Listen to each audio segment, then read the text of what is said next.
everyone, and welcome to the March 2025 Ordinary Council meeting.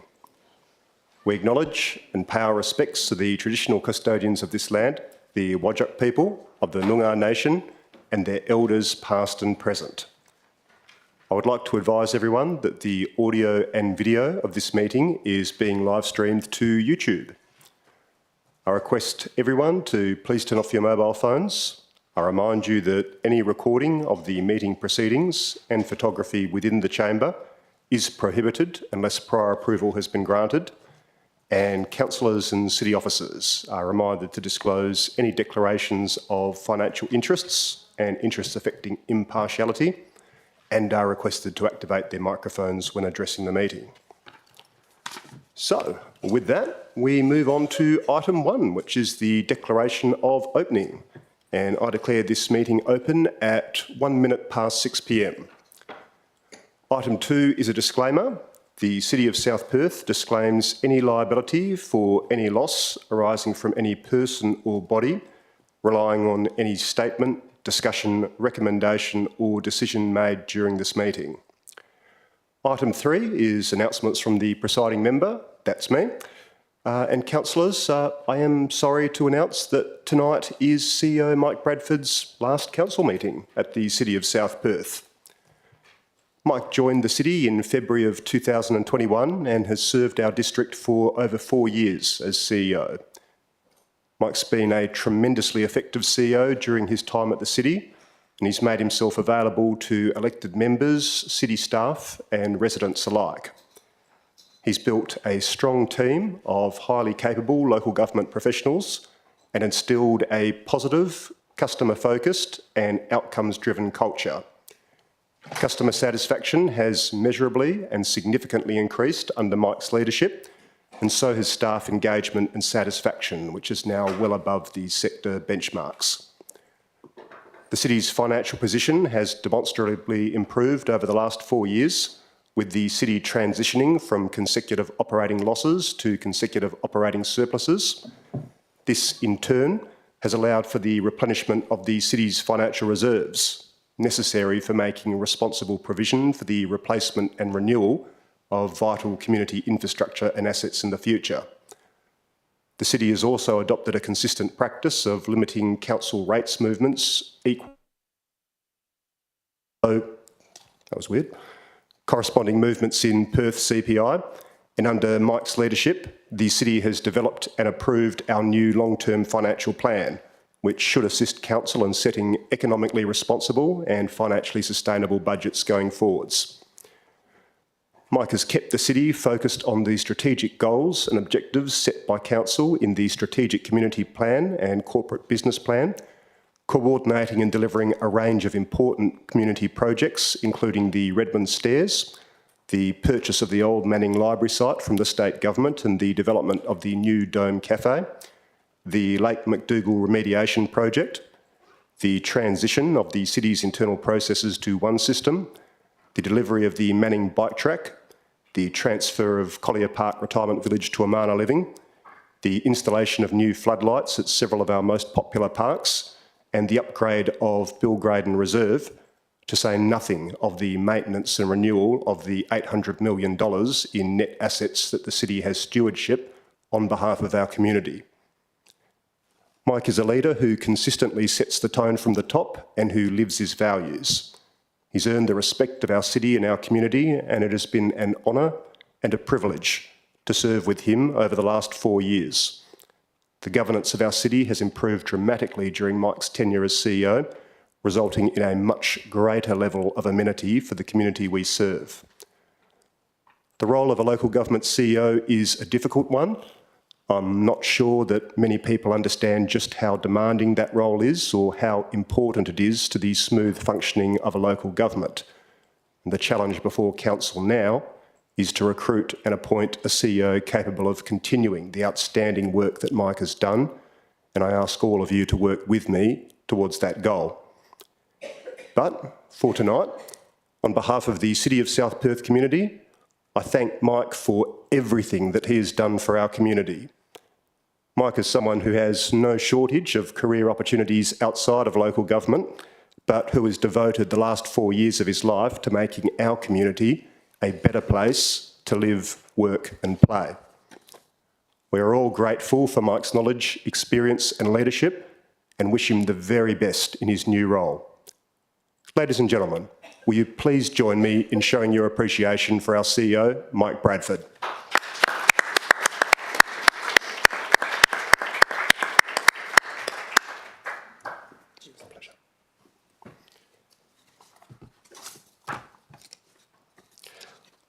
Okay.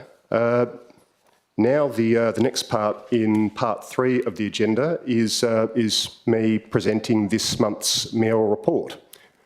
For those of you in the gallery who might be new, Council passed a motion at the October 2024 Ordinary Council meeting. That motion resolved that at each Ordinary Council meeting, I will present a report of the mayoral engagements and meetings attended by me in my capacity as Mayor since the last Council meeting. And the reasons in support of that motion stated that this practice is considered essential for maintaining transparency, fairness and accountability, allowing both councillors and the community to be fully informed of the Mayor's activities and enabling them to participate more effectively in Council's deliberations. So here goes. The first part of the report is that I'm required to present a summary of events attended and persons met with by the Mayor in his capacity as Mayor since the last Council meeting. So, councillors, the last Council meeting was held on Tuesday the 25th of February. So in accordance with Council's resolution, I'll begin from Wednesday the 26th of February. And on the 26th of February, I attended the Rivers Regional Council meeting in my capacity as Deputy Chair and as one of the 2 delegates for the City of South Perth.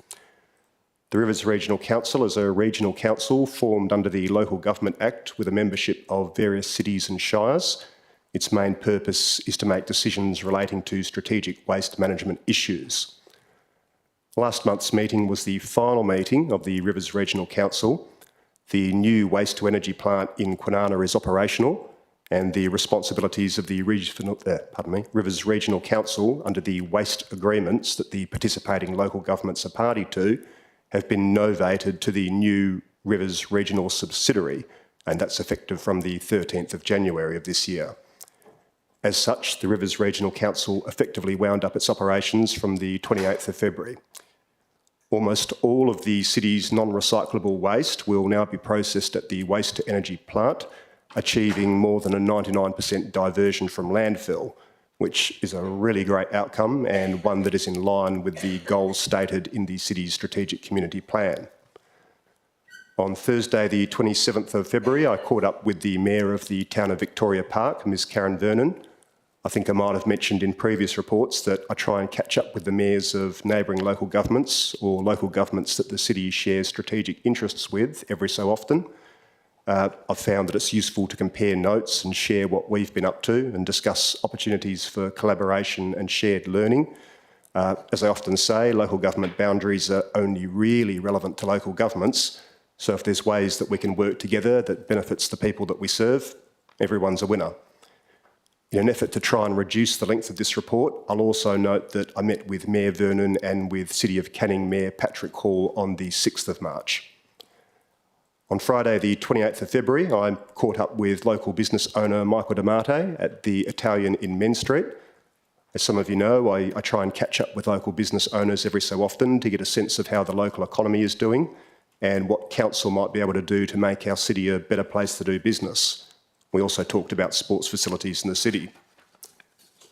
On Tuesday, the 4th of March, I met with the city's CEO and the city's communication team. I meet with the City CEO and the City's communication team once per week to discuss current and upcoming communications by the City, potential third-party media relevant to the City, and my duties as spokesperson for the City. In an effort to try and reduce the length of this report, I'll also note that I met with the City CEO and the City's communication team on the 10th of March, 18th of March and today for the same purpose. Later that same day, the 4th of March, I attended the councillor workshops for that evening concerning local planning policy P350.09, significant views, where we heard from town planner Joe Algieri and the city officers about the status of our existing policy P350.09.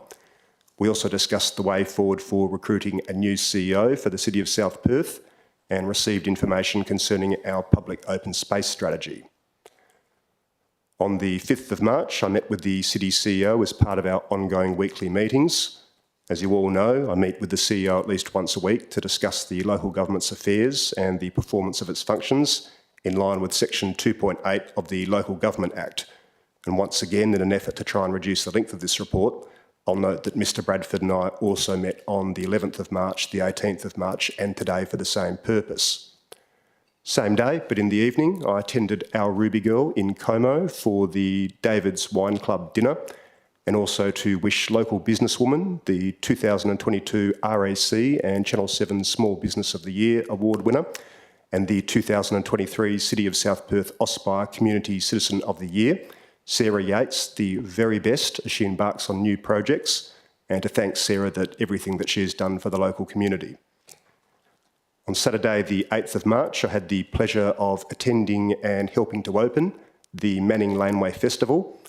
The Manning Laneway Festival was organised by the Manning Town Teams, held at the Manning Hub, and supported by a $15,000 grant from the City of South Perth, plus in-kind support. I'm very pleased to report that the event was a great success, very well attended, and I'd like to give my thanks to everyone who participated and attended. On Tuesday, the 11th of March, I attended a meeting of the Sir Optimist International South Perth branch at Royal Perth Golf Club to commemorate International Women's Day. We were treated to an insightful and inspiring speech by Innovation Advisory Board member, ASEAN Business Alliance Chair and South Perth local, Dr Sandy Chong.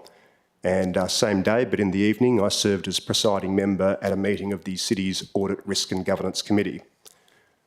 On Wednesday, the 12th of March, I attended a councillor workshop on the process going forward for council to appoint an acting CEO and for recruiting and appointing the city's new CEO. On Wednesday, the 19th of March, I chaired a meeting of the Perth Inner City Group right here at the City of South Perth. As many of you know, the Perth Inner City Group is a voluntary alliance of 5 inner city local governments in Perth, being the cities of Perth, South Perth, Subiaco and Vincent, and the town of Victoria Park.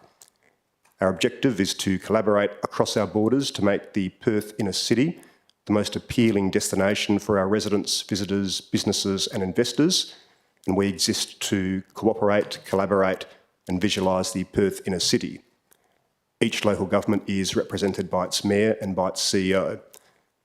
We got to hear from Dr Peter Cock, the new CEO of the Chamber of Commerce and Industry WA. We also discussed a range of topics, including election promises made by the re-elected state government, the future focus areas for the Perth Inner City Group, and an update on the 40km/h slow speed zone expansion project. On Thursday, the 20th of March, Director Donna Shaw and I met with community members Joe Mascara, John Collier and Gavin Denton to discuss a range of community issues, including hooning, noise detecting cameras, the need for maybe a 24/7 police station in our district, community activation, public parking, and the process to potentially change internal apartment numbering. We met at local cafe Atomic Espresso on Men Street in South Perth. On Saturday, the 22nd of March, I attended and spoke at the Harmony Week event at the Hayagriva Buddhist Centre in Kensington. My wife and I then attended the Edmund Rice Camp for Kids Gala Awards Night at Crown Casino. Edmund Rice Camp for Kids is a not-for-profit community-based organisation that serves the needs of at-risk or disadvantaged children and their families. During the evening, Edmund Rice Camp for Kids announced their new name and rebrand as Thrive WA. Thrive WA have their base in Salter Point, so they're very much part of our community, and their work is pretty inspiring. I really appreciated the opportunity to gain a better understanding of the work Thrive does for disadvantaged kids and their families.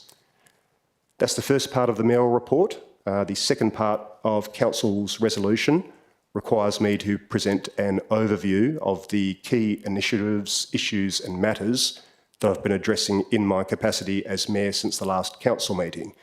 And all councillors are already aware of this, of course, but the main issues that I've been working on since the last council meeting are, number one, how elected members can work better with each other and with the city administration to deliver on our community's priorities, and number two, ensuring that the city properly manages the transition from CEO Mike Bradford to the interim acting CEO, as well as ensuring that the process for recruiting and appointing the city's new CEO is managed properly.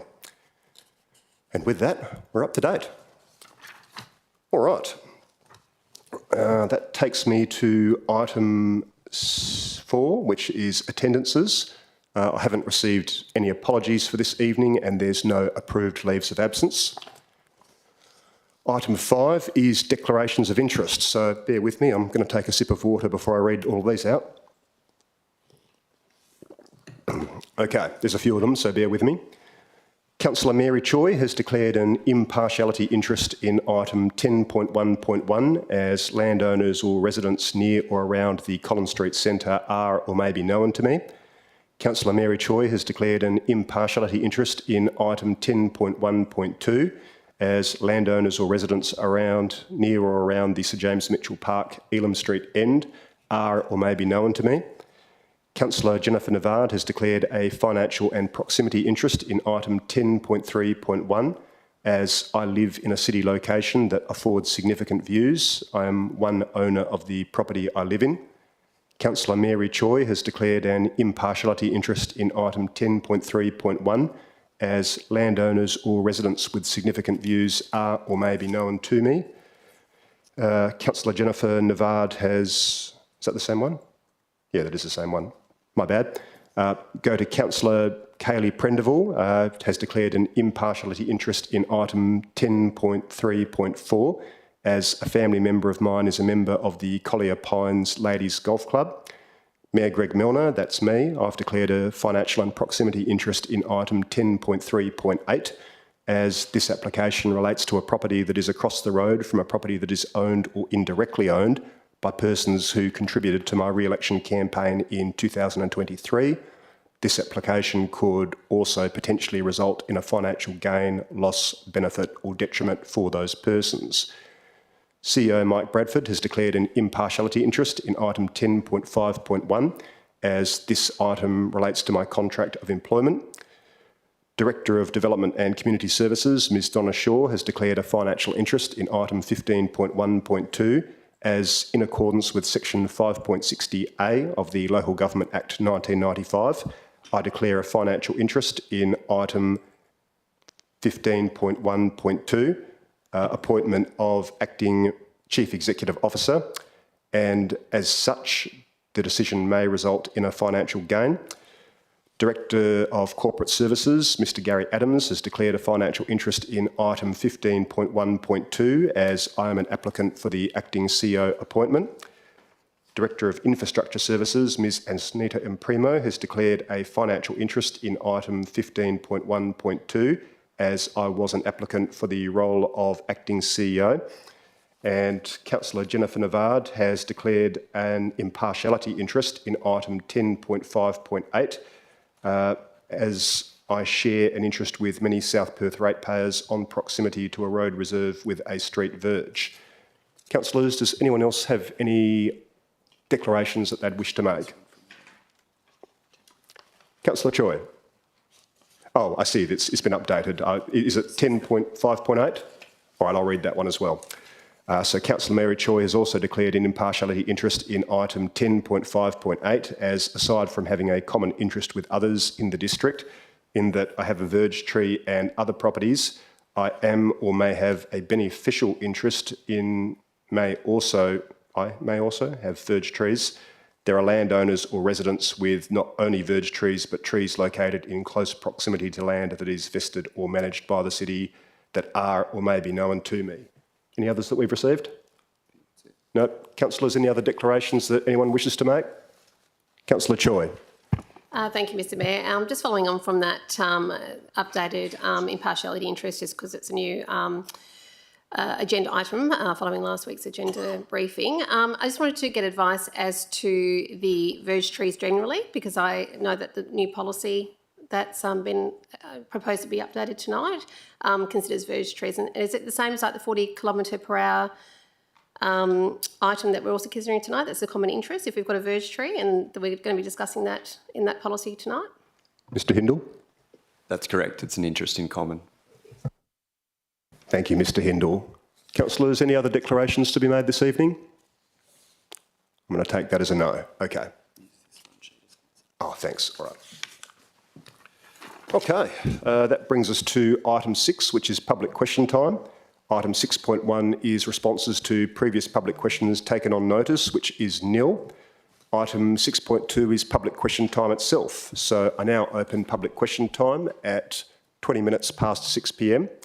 We've received 4 written submissions prior to tonight's meeting, and I'll begin by inviting Ms Bronwyn David of South Perth. If you'd like to come to the microphone, welcome to you, and we look forward to your questions. Good evening. Thank you, Mayor. Thank you, councillors, and good evening also to the city staff.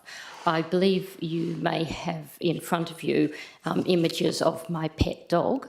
Just for something new, I come before you not talking about trees or heritage, but my other great love. So I own a greyhound, deerhound, border collie, Labrador retriever cross dog. The city rangers have indicated that I should keep my dog on a lead at all times when in public in accordance with sections 31 and 33 of the Dog Act 1976, which sections apply to greyhounds. I've indicated to the rangers that I do not feel bound by those sections pertaining to greyhounds, as I do not own a greyhound. Just out of interest, I'm not sure if you've seen that image as well. That's my dog. The top image is a greyhound. The bottom image is a deerhound. True, there's not a lot in it, and my dog doesn't have the shaggy coat of a deerhound, but he also lacks some of the characteristics of a purebred greyhound. So it's my view that the sections of the Act pertaining to greyhounds apply to dogs that are or previously have been regulated by racing and gaming, because greyhounds are bred to race. My dog is not eligible to be regulated by racing and gaming. Ms David, I do have to be fair to everyone, and this is starting to turn into a deputation with a question mark on the end. Could you please proceed to your question? One more sentence. The rangers have indicated they're seeking legal advice on the application of the Dog Act to my crossbreed dog. My first question then is, given that the city is seeking legal advice on the issue and bearing in mind the legal presumption of innocence, do you consider that it is reasonable that I modify my behaviour with my dog to comply with the law as the ranger interprets it, rather than the law as I interpret it? Because the ranger has asked me in the meantime, whilst waiting for the legal advice, to keep my dog on a lead. Thank you for the question. Mr Adams. In short, yes. There's nothing in the legislation that differentiates between purebred and crossbred greyhounds. As you mentioned, formal clarification is currently being sought from the Department of Local Government, Sport and Cultural Industries as to whether mixed breed greyhounds can be exempted from restrictions, and if so, what would such an exemption be based on? For information for the general public, whilst we all know that greyhounds are loving and affectionate pets, and for the most part are very calm, they do have instincts which mean that they can become focused on a particular target, and given their natural speed, there's very little an owner can do if they act on those instincts. Our rangers have had to deal with the consequences of such occurrences, being greyhounds off lead. This is why the Act requires that greyhounds are leashed at all times in public, except for when racing. Therefore, I would commend our rangers on taking the cautious approach that they have in advising you to keep your greyhound cross on a leash. This, in my view, is a pragmatic approach that ensures that no harm comes to your dog or any other animal, whilst clarity is being sought on the matter. And I guess, when it comes to interpretation, if you look through the Act and you look at what how the interpretation of a restricted breed dog is defined in the Act, a restricted breed means a dog that is of a breed prescribed by the regulations to be a restricted breed. is of a mix of two or more breeds, one being a breed prescribed by the regulations to be a restricted breed. So I guess, you know, they're taking their lead from that sort of definition in that they're deeming, you know, that a greyhound, in the absence of any other direction, that's how they would have come to the interpretation that they have in the way that they've interpreted what a greyhound is. So I think it's reasonable, and I just ask you to bear with us while we sort it out, and just keep your dog on a lead whilst we sort it out. They haven't gone down the path of fining you or infringing you in any way. So I think the approach they've taken whilst we seek that legal advice is a good one. Thank you. My second question may well be interpreted by you as just another way of asking the first question, but would you consider it poor form by the Rangers to fine me in the circumstances whilst we're awaiting that advice? Thank you for the question. Mr Adams. Well, so they haven't actually fined you, and they've taken, as I said, a pragmatic approach and advised you to keep your greyhound cross on a leash whilst we sort it out. And I guess, you know, there aren't that many greyhound crosses around because the majority of them are bred for racing purposes and therefore are purebred, because as you pointed out, they have to be purebred to race. So it is a situation where we do need to seek some clarification, and we'll do that as soon as we can, and we'll get back to you as soon as we can when we've been advised as to what the actual legal position is on it. Thank you very much. And might I take this opportunity to wish Mike Bradford all the best. Thank you very much for your questions and for your well wishes. All right, I'd now like to invite Mr Stephen Russell of Como, if you'd like to come to the microphone. Welcome to you, and we look forward to your questions. Thank you.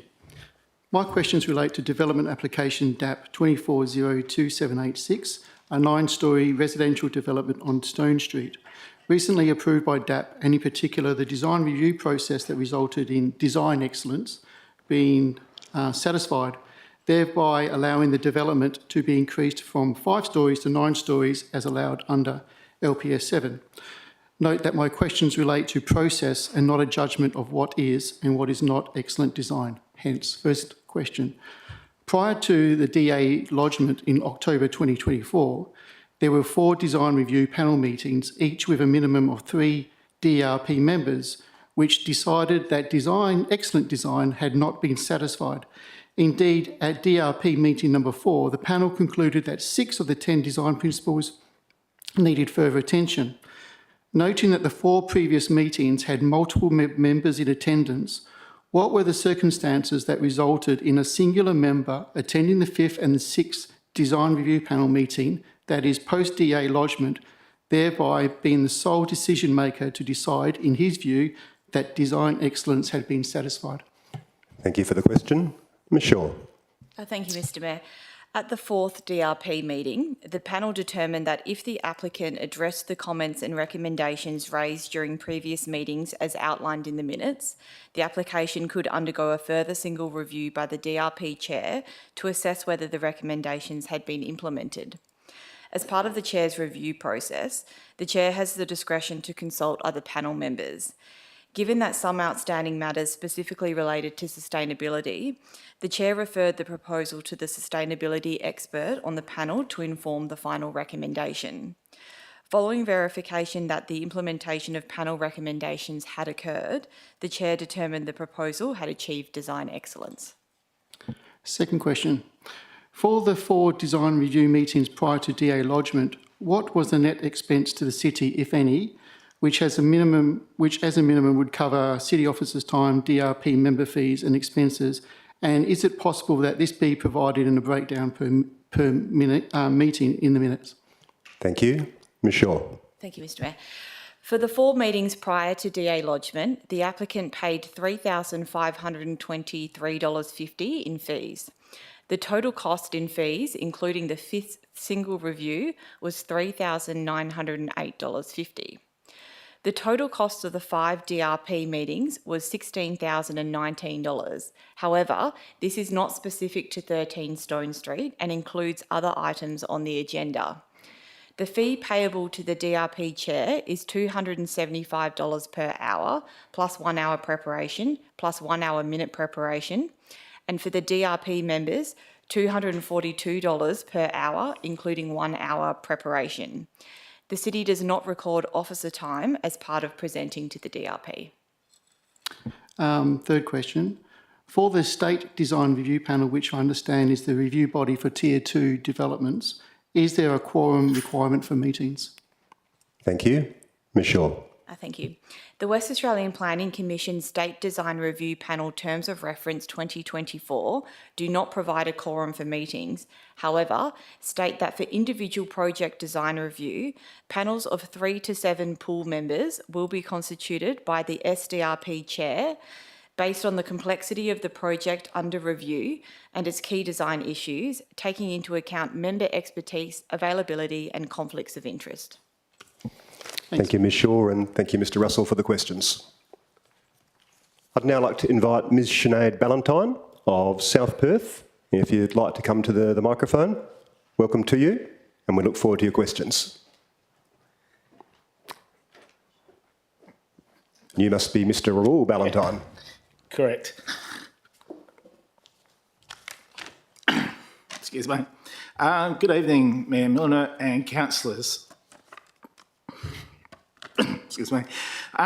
We've been ratepayers for 25 years and we've just noticed an increase of criminal activity in the Lawless Street, Douglas Avenue area in the last 12 months. And our questions, I've 3 questions here, and the first one is about long-term solutions and community engagement. My wife and I would like to know what long-term strategies does the council have in place to reduce antisocial behaviour, and how can residents actively participate in shaping these solutions to create a safer and more cohesive community? Thank you for the question. Ms Shaw. Thank you. The City funds and administers the Home Safety and Security Equipment Rebate Program, where residents can access rebates for CCTV and security devices, the mobile CCTV trailer, fixed CCTV, including direct access to footage by WA Police, the community safety campaigns and forums, including a partnership with the Constable Care Program, speed awareness signs, and the Community Safety and Crime Prevention Group, with representatives from Kensington Police, the PCYC, and key government agencies operating throughout the district. Local governments otherwise have no power and no authority in crime-related matters. All the relevant power lies with the state government. Okay. The second question is regarding public safety and infrastructure. Given the well-documented link between poor lighting and increased criminal activity, can the council outline any plans to improve street lighting on Lawless Street, especially between 30 and 34 Lawless Street, to enhance safety and deter unlawful activity? If no plans are in place, what steps can ratepayers take to advocate for this improvement? Thank you for the question. Ms Shaw. Thank you. Western Power are responsible for the street lights in the city, including between 30 and 34 Lawless Street. The city has no current plans to upgrade or modify the lights. However, individuals can request modifications to Western Power. Okay, and our last question is regarding parking situation on the land behind 45 Douglas Avenue. We're concerned with the deterioration of the land that is in front of the fence at 45 Douglas Avenue. This is becoming an eyesore with constant parking of stolen cars from residents related to 45 Douglas Avenue and tradies from the construction site of 23 Lawless Street. How can we fix these issues? Can we arrange a no parking sign to be installed? Thank you for the question. Ms Shaw. Thank you. The City is aware of issues related to 45 Douglas Avenue in South Perth, and the Mayor has been liaising with the property manager to address the matters raised. The City has also been liaising with WA Police, who are also aware of the matter and are undertaking action as required, and we're confident that there will be a resolution received in the near future. There are no plans to install a no parking sign in this location at this point in time. However, the City's rangers have been monitoring parking in this location. Okay, thank you. Thank you, Ms Shaw, and thank you for the questions, Mr Ballantyne. I'd now like to invite Ms Kathy Lees of South Perth, if you'd like to come to the microphone. Welcome to you, and we look forward to your questions. Good evening, Mayor, councillors and city staff. Of course, I'm here about a tree. The house at 131 South Terrace, Coma, across the road from these chambers, is now advertised for sale, and reference is made in the advertising to the land being able to be redeveloped to contain more dwellings than at present. So at the front northeast corner of the block is a decades-old tree. It's massive and it provides amazing shade and amenity not only to the house but to the adjacent street, footpath and neighbourhood. So we all know how vital mature trees are to the livability and attractiveness of the city of South Perth. And so my first question is, if the property is purchased by someone intending to redevelop the block, is there anything the city can do to prevent the tree being lost before an application for redevelopment of the site is lodged? Or for that matter, if the owner of the property just doesn't value the tree the way the community do? Thank you for the question. Ms Shaw. Thank you, Mr Mayor. The site is zoned residential R30 under Local Planning Scheme number 7 and has the potential to be subdivided into 2 lots. The tree is sited adjacent the verge on the northwesternmost corner of the site within the 4-metre primary street setback area of the site. Whilst there are no statutory controls for tree retention on private property, the location of the tree is such that subdivision or development could otherwise occur whilst retaining the tree. The city would encourage this should any subdivision or development applications be received. But Thank you, Ms Shaw. And sorry. sorry, Ms Lees, just before you ask your second question, I do notice that the time for public question time has expired. I will unilaterally extend public question time for 15 minutes, as I'm entitled to do so under the standing orders. Please proceed with your second question. Thank you, and sorry for the interruption. Just on question 1, clarification, but prior to a development application for redevelopment of the site, there's nothing the city can do? Thank you, Mr Mayor. That's correct. There are no statutory controls for tree retention on private property. Thank you. So question 2 is, if the council had adopted the tree retention local planning policy last year, would development approval been required for the removal of the tree? Thank you. Ms Shaw. Thank you. Yes, the tree appears greater than 8 metres in height and would have met the definition of a regulated tree in the draft local planning policy, tree retention. Thank you. Question 3, it's estimated that a tree of this size would have an amenity value to the community of many tens of thousands of dollars, if not hundreds of thousands of dollars. But I'm wondering, can the city provide an estimate of the dollar value or the amenity value of a city-owned tree of this size and age using the city's tree valuation method, which I believe is the Helliwell method? Thank you for the question. Ms Shaw. Thank you, Mr Mayor. The amenity value of the tree, based on the Helliwell method, is $225,782.97. Thank you. Thank you, Ms Shaw, and thank you, Ms Lees, for the questions. Thank you. Okay, I'll just check with governance to see if there's any late questions in the tray. No, there's not. Okay. With that in mind, I will now close public question time at 6:38 p.m. That brings us to item 7, which is confirmation of minutes and notes. Item 7.1 is minutes. Item 7.1.1 is the ordinary council meeting held on 25 February 2025.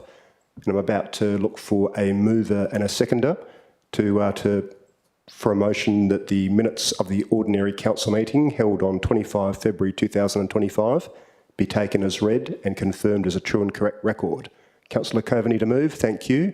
Councillor Brenda Abrandis to second, thank you. Councillors, does anyone oppose that? I'll take that as a no and I'll declare that carried unanimously. That brings us to item 7.2, which is notes of briefing. I'll call for someone to move that council notes that the following council briefings and workshops have been held. That's 7.2.1, concept briefings and workshops, and 7.2.2, the council agenda briefing on 18 March 2025. Could I have a mover? Councillor Brenda Abrandis, thank you. Councillor Coveney to second, thank you. Councillors, does anyone oppose? No. Okay, then I'll declare that one carried unanimously as well. That brings us to item 8, which is presentations. Item 8.1 is petitions. That's nil for this evening. Item 8.2 is gifts or awards presented to council. That's also nil for this evening. And item 8.3 is deputations. And deputations were heard at the council agenda briefing held on 18 March 2025. Okay, that brings us to item 9, which is method of dealing with agenda business. I'll now seek confirmation from the Chief Executive Officer, Mr Mike Bradford, that all the report items contained in tonight's agenda were discussed at the March Council agenda briefing, with the exception of the following items. Those items are 10.4.4, Chief Executive Officer Selection Committee and Recruitment Process, 10.5.2, Internal Audit Report, Regulation 5 Review, Item 10.5.3, Internal Audit Report, Regulation 17 Review. Item 10.5.4, Internal Audit Report, Project and Program Management. Item 10.5.5, Quarterly Activity Report. Item 10.5.6, Audit Register Progress Report, Second Quarter Update. Item 10.5.7, Annual Review of Council Delegations. Item 10.5.8, Policy Review. Item 10.5.9, Compliance Audit Return. Item 15.1.1, Code of Conduct. And item 15.1.2, Appointment of Acting Chief Executive Officer. Mr Bradford. That is correct, Mr Mayor. Thank you, Mr Bradford.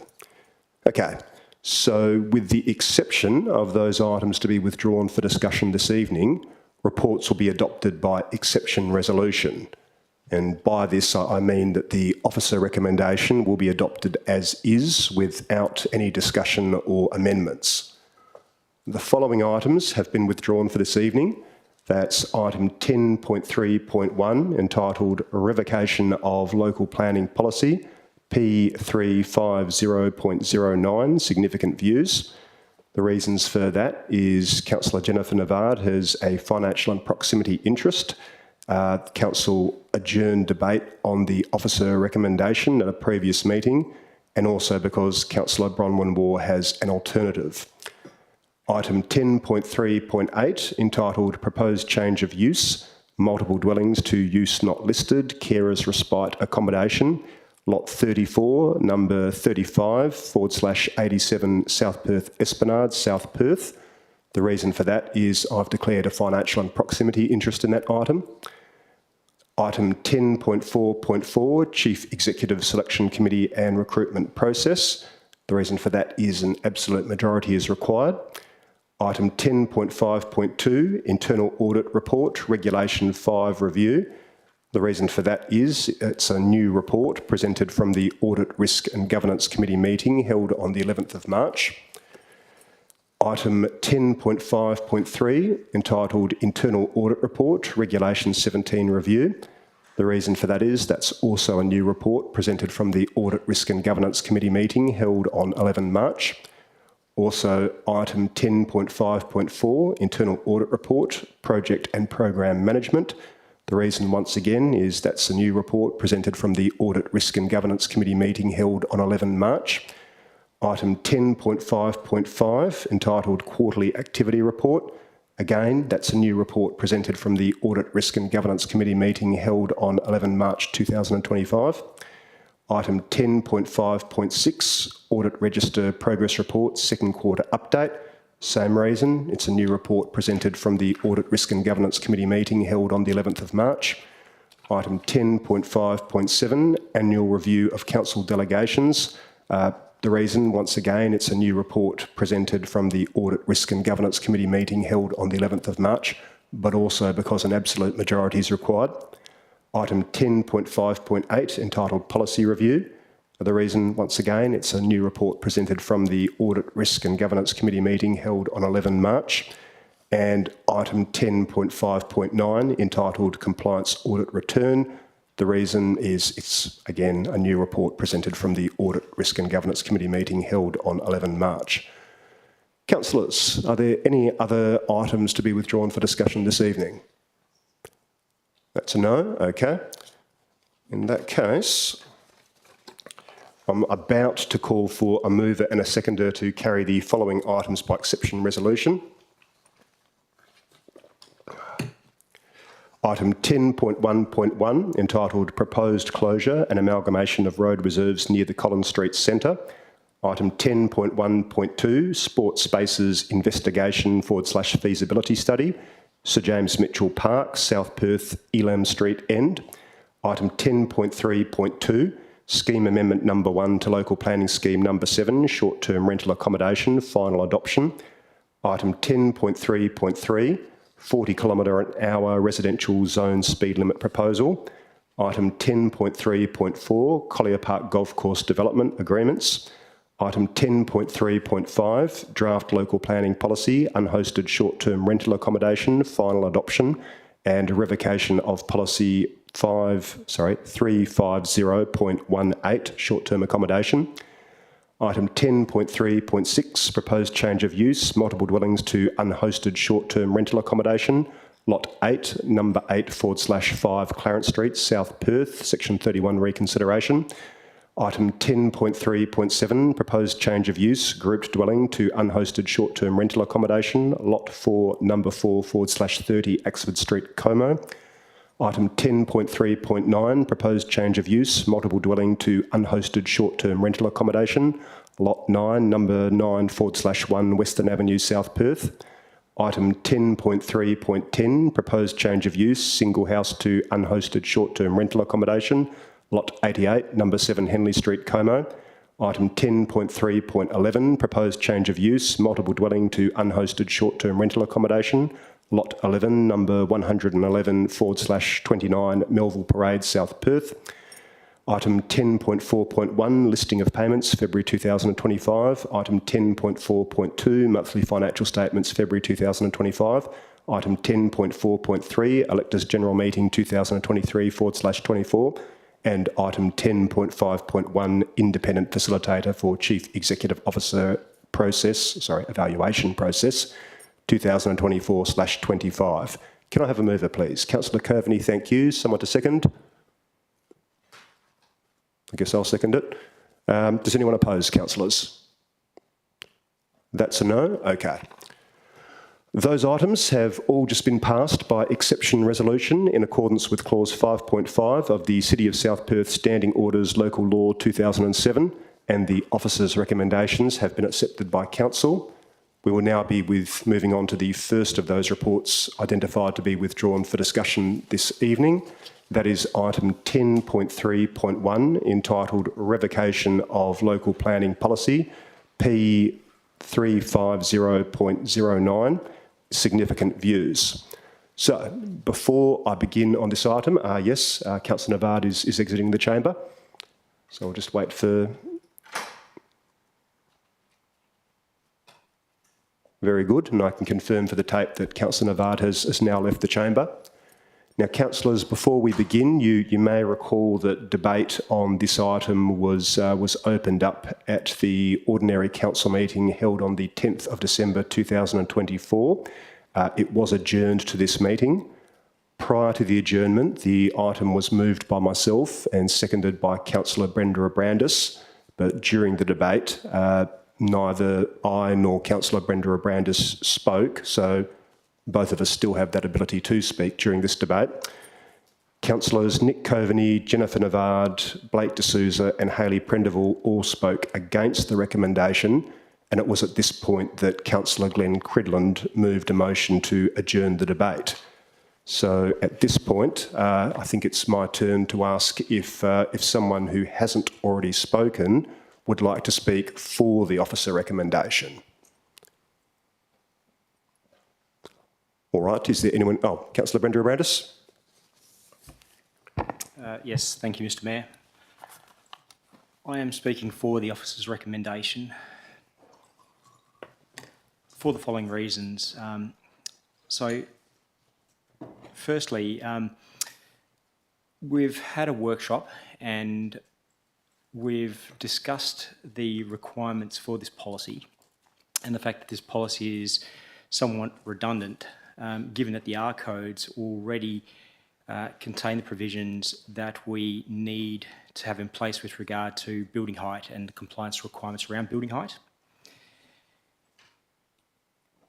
The building height creates no adverse impact on the amenity of the adjoining properties or the streetscape, and where appropriate, it continues to maintain adequate access to sunlight for the buildings, the apartments, and also access to views of significance. Now, that's all contained in the R codes. The current local planning policy that we've got is out of date, it is ineffective, and it's largely redundant. The existence of a local planning policy creates somewhat concern in that it provides a false sense of security to the community in that this policy might be able to achieve an outcome other than the R codes. And to that effect, it actually creates an additional burden on the administration and the amount of work that's required. Now, when we consider Salter Point specifically, Salter Point is actually covered by Local Planning Policy 5.1, Salter Point Escarpment. So to that effect, this provides the guidance and the supplementary requirements to Local Planning Scheme number 7 and the State Planning Policy 7.3. For developments within the Salter Point Escarpment and to ensure consistency in the assessment and decision-making process, the application of LPS 7 and the R codes is required. This particular local planning policy does not provide anything additional. Local Planning Policy 5.1 provides building heights that are consistent within the character and the topography of the Salter Point Escarpment, and it ensures the views of the Canning River for the existing properties and the escarpment are not significantly obstructed by new development. The projection envelope determines the highest point of the site directly below the building, and this is important. As a council, we went through a process to actually ensure that there was equity in regard to building and obstruction of views, and established a method of actually dealing with that. So with regard to this policy, I don't see this adding any additional value. In fact, it actually creates somewhat confusion with regard to another policy which might be perceived to actually provide the sort of protection that the community will want with regard to their developments and with regard to their significant views. So for that reason, I accept the officer's recommendation and the professional advice they've made that this policy is actually redundant and should not be retained. Thank you. Thank you, Councillor Brenda Abrandis. Councillors, is there someone who would like to speak against the officer recommendation who hasn't already spoken? Councillor Waugh. Thank you, Mr Mayor. So I'm speaking against the motion or the recommendation to revoke the views of significance policy, and I also wish at this point to foreshadow my alternate motion in the event that this item is defeated. So a policy of this nature does play an important role in guiding how we assess the impact of development on the valued views within our community. And I do acknowledge that there is room for improvement or clarification. I think outright revocation would create unnecessary policy vacuum and risk undermining public confidence in our planning processes. The reason I say that is because the current policy provides a foundation, albeit one that can be refined.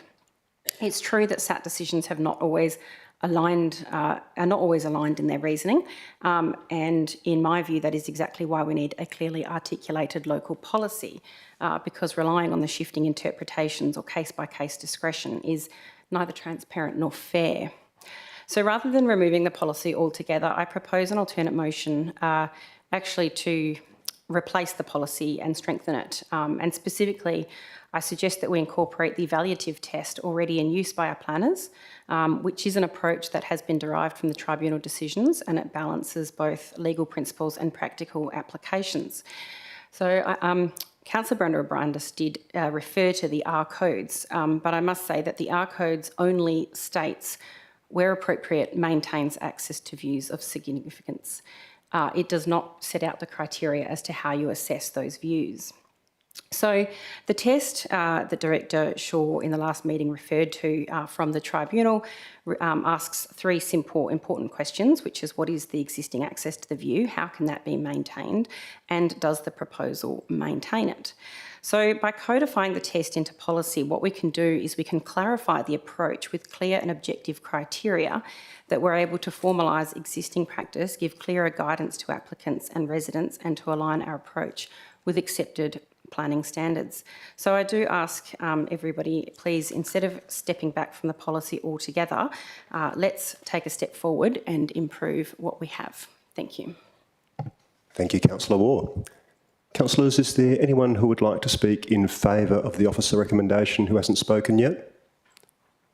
I might ask a couple of questions. This is to Ms Shaw.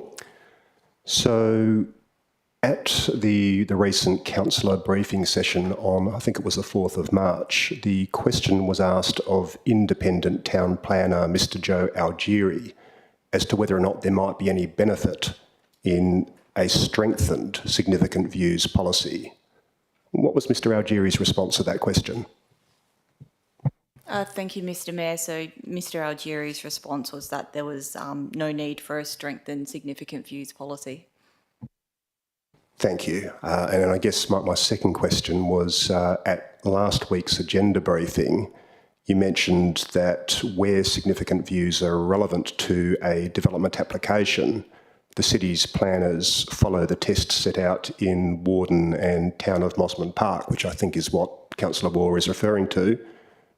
Do our city planners already know to apply that test in the relevant circumstances? Thank you. Yes, they do. And all applications are also reviewed by coordinator and manager level officers before signing off on any decision.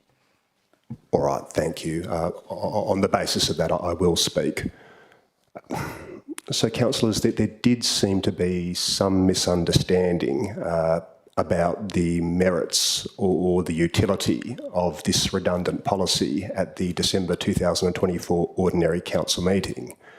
But as Councillor Brenda Abrandis has already alluded to, we did have a councillor workshop on this very issue, and we were given some pretty clear advice from independent town planner Joe Algieri at that councillor briefing. There were some suggestions at last week's council agenda briefing that we ought to have a policy that sets out what our planners should do when they're required to consider the issue of significant views. And I can understand some councillors thinking that maybe we need some more certainty on that issue. But in this particular case, a policy is completely unnecessary because the existing case law, which all of our planners already know to apply, already provides that very guidance. A new policy telling our planners to do what they're already doing won't achieve anything. If council wants the city administration to put what they're already doing into a policy, that's within council's power, but please understand that it won't achieve anything and it won't provide any certainty that doesn't already exist. A policy can't create any greater level of certainty than what already exists. The case law already exists. A mere policy can't elevate the existing level of certainty any higher because policies aren't law. That's why independent town planner Joe Algieri told us at the council briefing session that there was no point in trying to create a strengthened significant views policy. There were several questions on this point at the council agenda briefing last week, and in response, because I was listening to the recording and I stopped and rewound it and played it a couple of times for tonight, but the response was, a policy is not required for planners to undertake that assessment. We don't need that framework in place to otherwise guide our assessment of the application because there are multiple established cases. Councillors, that really ought to be the end of the debate. There's no point revoking one redundant policy only to replace it with a new redundant policy. That's all I've got to say about that. Councillor Brenda Abrandis, a question. Yes, thank you, Mr Mayor. I've got a couple of questions. So, with regard to other local governments, do any of the other local governments have a local planning policy such as we're actually trying to make redundant tonight? Ms Shaw. Thank you, Mr Mayor. No, I'm not aware of any other local government that has a policy to this effect. The only time views are mentioned in a policy that I'm aware of is a heritage policy in Fremantle. Thank you, Ms Shaw. Councillor Brenda Abrandis. Thank you, Mr Mayor. Thank you, Director Shaw. And just with regard to the possible proposal to make this policy more robust, do you consider it might make it more quantitative and easier for decisions to be made, or will it add a lot more ambiguity to the process, given that it's a very qualitative process to start with under regulations? Ms Shaw. Thank you, Mr Mayor. It's actually difficult to answer that question because I don't know the contents of what the draft policy could include. Thank you, Ms Shaw. Councillors, is there anyone who wishes to speak against the officer recommendation that hasn't already spoken? Councillor Choi. Thanks, Mr Mayor. It is the view this policy, specifically paragraphs 2.1 and 2.2, are not redundant, and this policy mandates certain requirements as opposed to leaving them discretionary. And given certain concerns and feedback, as we've received from the community on the proposed extinguishing of this policy, I think it would still be prudent to consider matters further. And so at this point, I will not be supporting the revocation of the policy. I was myself going to foreshadow a motion last year for the new year to maintain an attempt to strengthen the current policy. So I thank Councillor Prendeville for, I understand, trying to bring a motion to the table last December, and also to Councillor Ward tonight for posing an alternative. I was hoping to speak to my fellow councillor, Councillor Coveney, on this over the summer holidays, but I was away. As the views across the river to the city are particularly unique and one of a kind from a South Perth perspective, they are worthy of due consideration and protection. The old adage that one can't buy a view is true, but landowners certainly do pay for one nevertheless.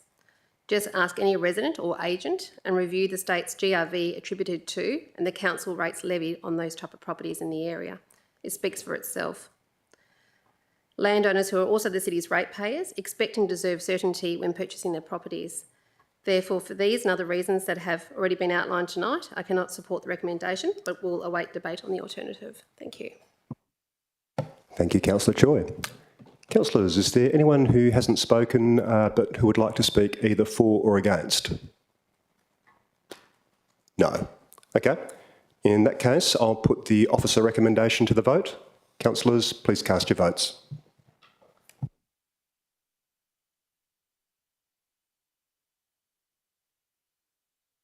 All right, so the vote is in. The officer recommendation has failed, 2 votes to 6. Those who voted in favour were myself, Mayor Milner, and Councillor Andre Brenda Abrandis. Those who voted against were Councillor Choi, Councillor Coveney, Councillor Cridland, Councillor D'Souza, Councillor Prendeville and Councillor Waugh. Okay, Councillor Waugh, you indicated you wish to move your alternative motion. Would you like to read that alternative motion? And then I'll see about a seconder. Thank you, Mr Mayor. Yes, my alternate motion is that Council requests the Chief Executive Officer prepare a draft local planning policy significant views, which considers the following. 1, a definition of what constitutes views of significance. 2, whether or not access to views are maintained and to the degree that they are not, whether that is appropriate. 3, matters to be considered in the assessment of views of significance. And 4, criteria for consultation. And secondly, request the Chief Executive Officer present a draft local planning policy, significant views, to Council for consideration for advertising by no later than the 22nd of July 2025 Ordinary Council meeting.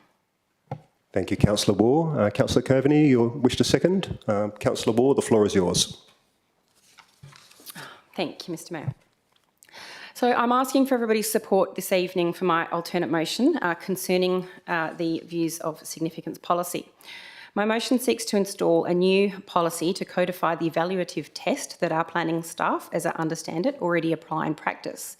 This is the same 3-part test that has been referenced in SAT decisions and has been used to guide planners in assessing whether developments appropriately maintain access to views of significance. By incorporating this test into the policy, we're not introducing something new or controversial. We're simply formalising the existing practice and providing greater clarity and certainty to our planners, applicants and residents alike. We're also ensuring that decisions in the area are underpinned by a transparent and consistent framework. As we know, State Planning Policy 7.3 is silent on how to measure the impact on access to views. Clause 5.1.6 requires the exercise of judgment, but it does not specify a method. SAT decisions, whilst informative, are not binding, not even upon SAT itself.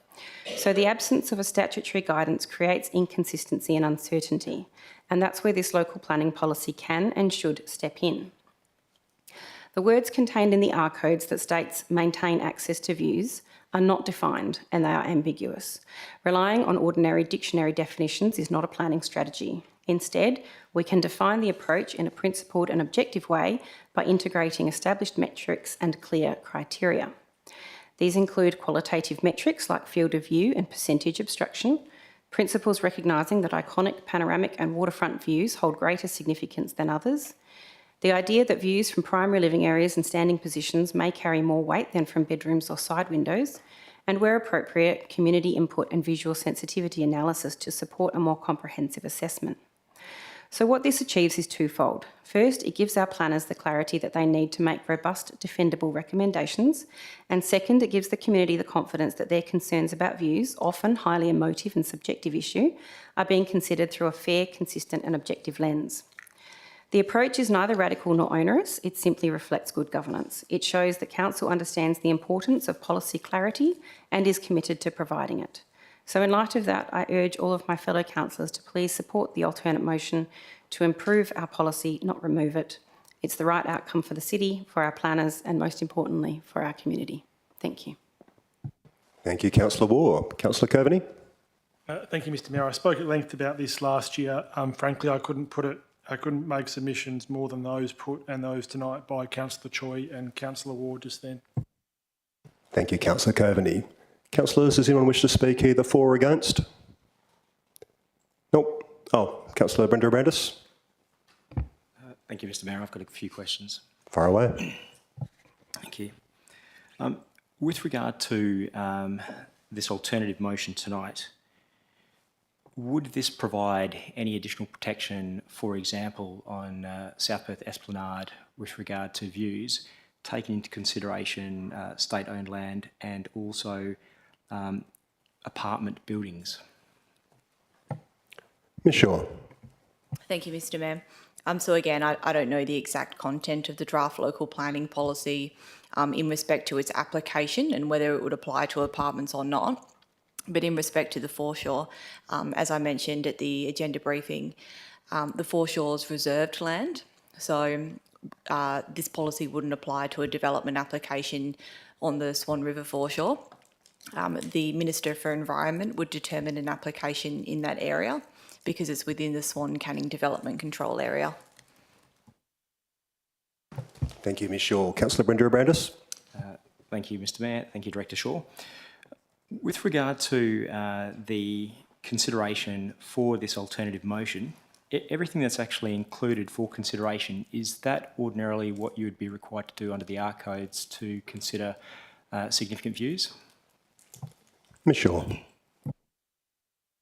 Thank you, Mr Mayor. So in respect to the consultation, yes, we would undertake consultation. Sorry, do you mind just scrolling up so I can see the motion? Oh, there we go.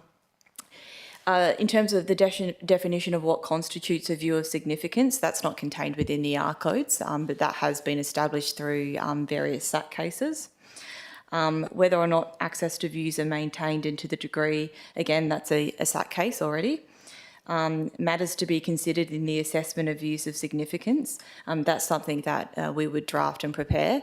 And so again, I can't comment on what that might look like because we haven't prepared a draft policy. That would be open to Council to determine what matters it considers appropriate for inclusion.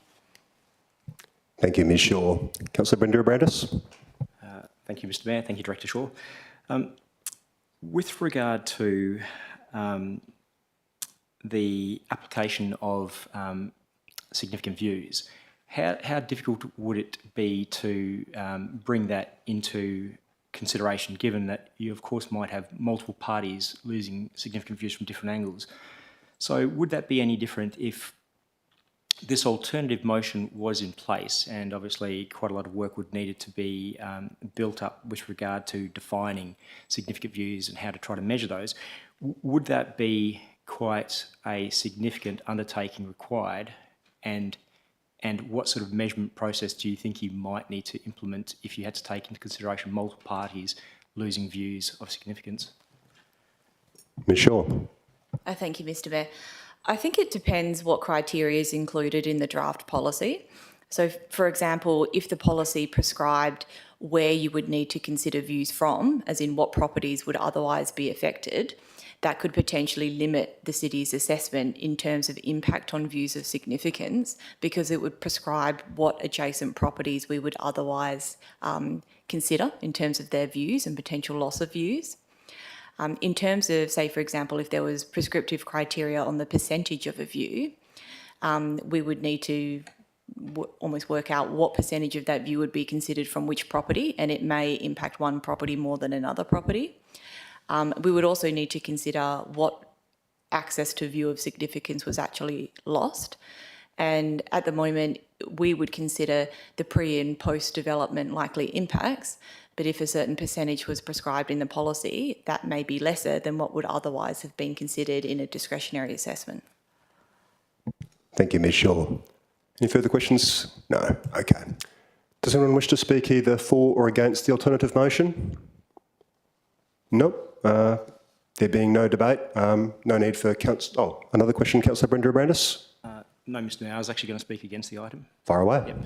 So, look, I won't be supporting this item based on the previous discussion with regard to the R codes containing what is required of the administration to undertake assessments for significant views. We do have supporting policies in place with regard to the escarpment in Salter Point, so that is already covered by quite a detailed methodology for calculating building heights and obviously what is actually allowed. So for this reason, and for the fact that I feel this would actually add another level of complexity with regard to applicants considering buildings, developments and heights, as opposed to just simply considering the R codes and feeling that maybe this could provide with an additional level of support when it does not.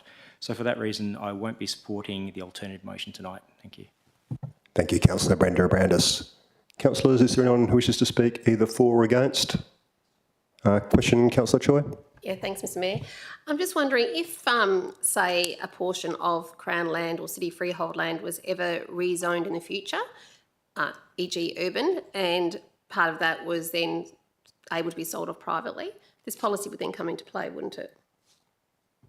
Ms Shaw? Thank you, Mr Mayor. Yes, that's correct. There would need to be an amendment to the Metropolitan Region Scheme and then an amendment to our local planning scheme. Thank you, Ms Shaw. Does anyone else wish to speak either for or against? No. Well, Councillor Wall, anything that you wish to say by way of winding up? You have 5 minutes. Thank you, Mr Mayor. I'll be very brief.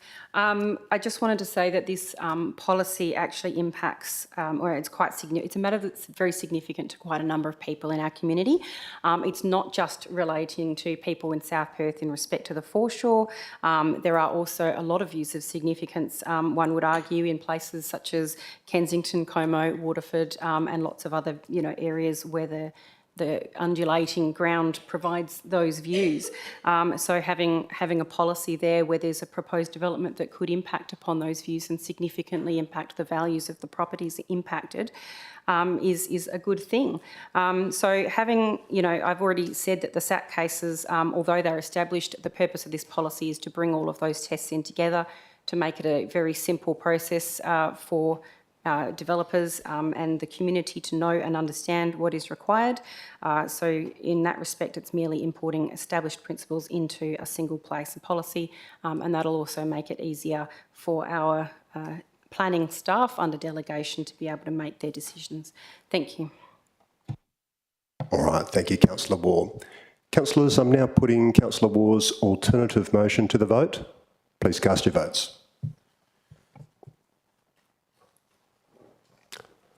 All right, the votes are in. Councillor Waugh's alternative motion has been carried 6 votes to 2.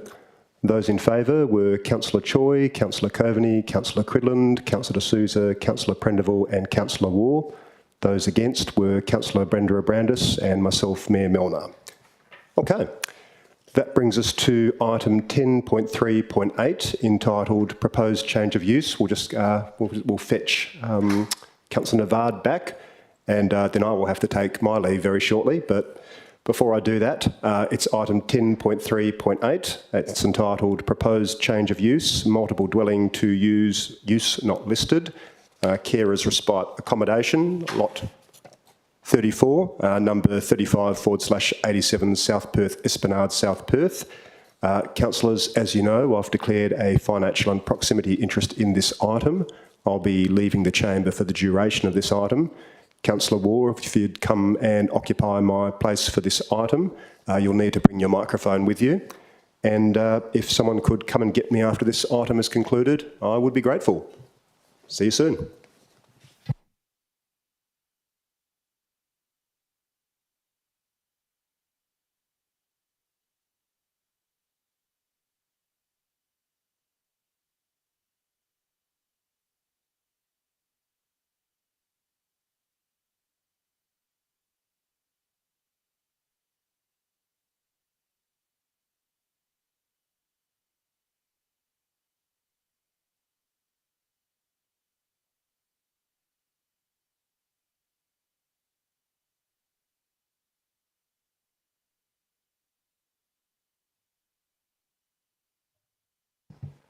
Okay, thank you.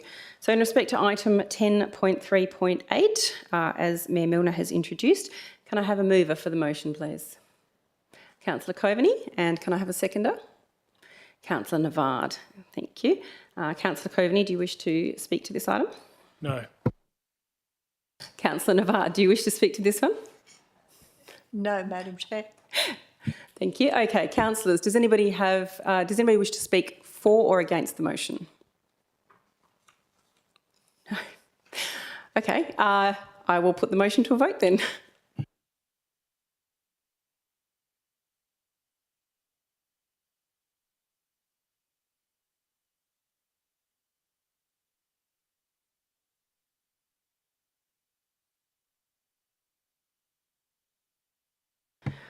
Okay, that item is carried unanimously. If somebody could please go and collect Mayor Milner. Thank you.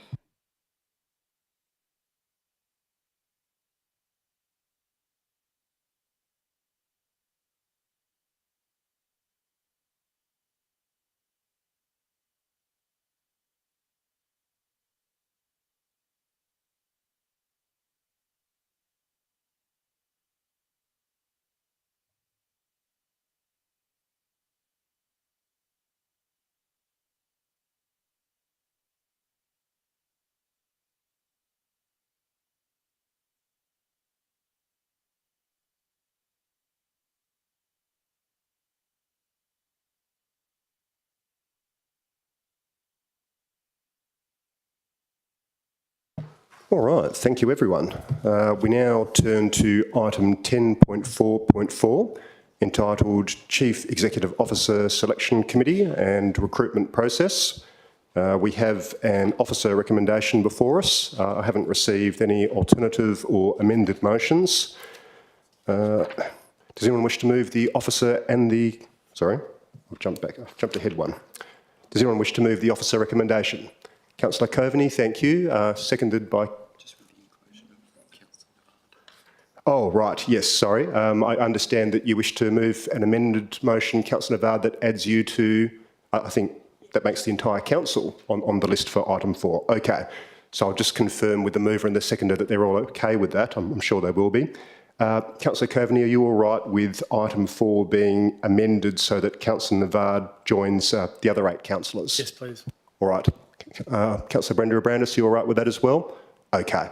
So we've had a mover and a seconder. At this point, I'm going to ask if anyone opposes the amended officer recommendation. No? In that case, I'll simply declare it carried unanimously. That brings us to item 10.5.2, entitled Internal Audit Report, Regulation 5 Review. Once again, we've got an officer recommendation and a committee recommendation in front of us. I haven't received any amended or alternative motions. Would someone like to move the officer and committee recommendation? Councillor Coveney, thank you. Someone to second? I guess I'll second it. Does anyone oppose this item, councillors? No. Okay. Then I'll use my powers under the standing orders to declare it carried unanimously. We move on to item 10.5.3, entitled Internal Audit Report, Regulation 17 Review. We've got an officer recommendation and a committee recommendation before us. Would anyone like to move the officer and committee recommendation? Councillor Coveney, thank you. Someone to second? Councillor Prendeville, thank you. Councillors, does anyone oppose this? No? In that case, I'll declare it carried unanimously. Moving on to item 10.5.4, entitled Internal Audit Report, Project and Program Management. Once again, there's an officer and committee recommendation before us. Would anyone like to move that? Councillor Brenda Abrandis, thank you. Seconded by Councillor Coveney. Councillors, does anyone oppose? No? In that case, it's carried unanimously. Moving on to item 10.5.5, entitled Quarterly Activity Report. Once again, there's a unanimous officer and committee recommendation before us. Would someone like to move that? Councillor Brenda Abrandis, thank you. Seconded by Councillor Coveney. Councillors, does anyone oppose? No. Carried unanimously then. Moving on to item 10.5.6, entitled Audit Register Progress Report, Second Quarter Update. Once again, there's the officer and unanimous committee recommendation before us. Would someone like to move that? I think Councillor Prendeville might have been first, followed by Councillor Coveney. Does anyone oppose this? No. In that case, carried unanimously. We move on to item 10.5.7, entitled Annual Review of Council Delegations. Once again, there's an officer recommendation and unanimous committee recommendation before us. Would someone like to move that? Councillor Coveney, thank you. Someone to second? I'll second it. Councillors, does anyone oppose? Nope. Okay, carried unanimously. Thank you. I'll move on to item 10.5.8, entitled Policy Review. There's an officer and unanimous committee recommendation before us once again. Would someone like to move that? Councillor Coveney, thank you. Someone to second? I'll second it. Does anyone oppose, councillors? Councillor Choi, you're opposing? I've got a couple of questions first, please, Mr Mayor. All right. Are those questions relevant to which way you vote? Yes, they are. All right. In that case, we'll go back to the usual process. Councillor Coveney, anything to say to this item? No.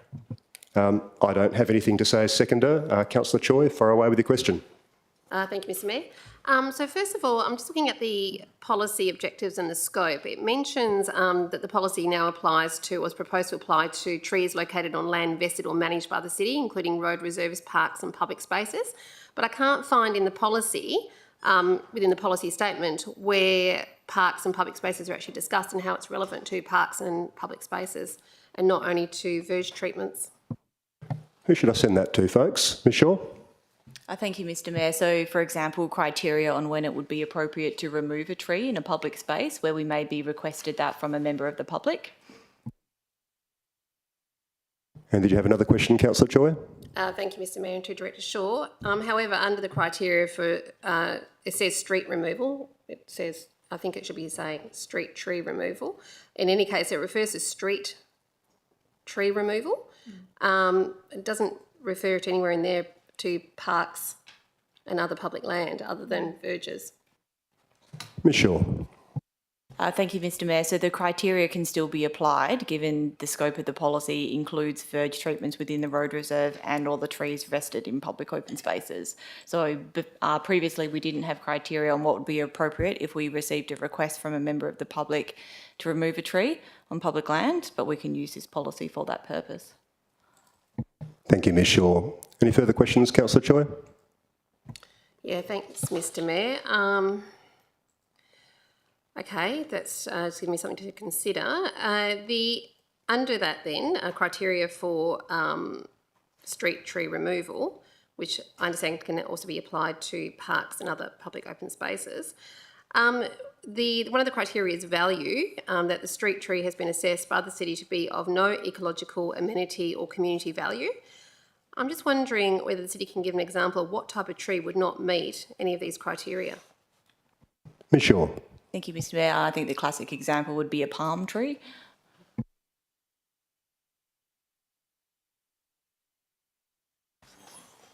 Mr Bradford? Or a senescing, a dying or dead tree.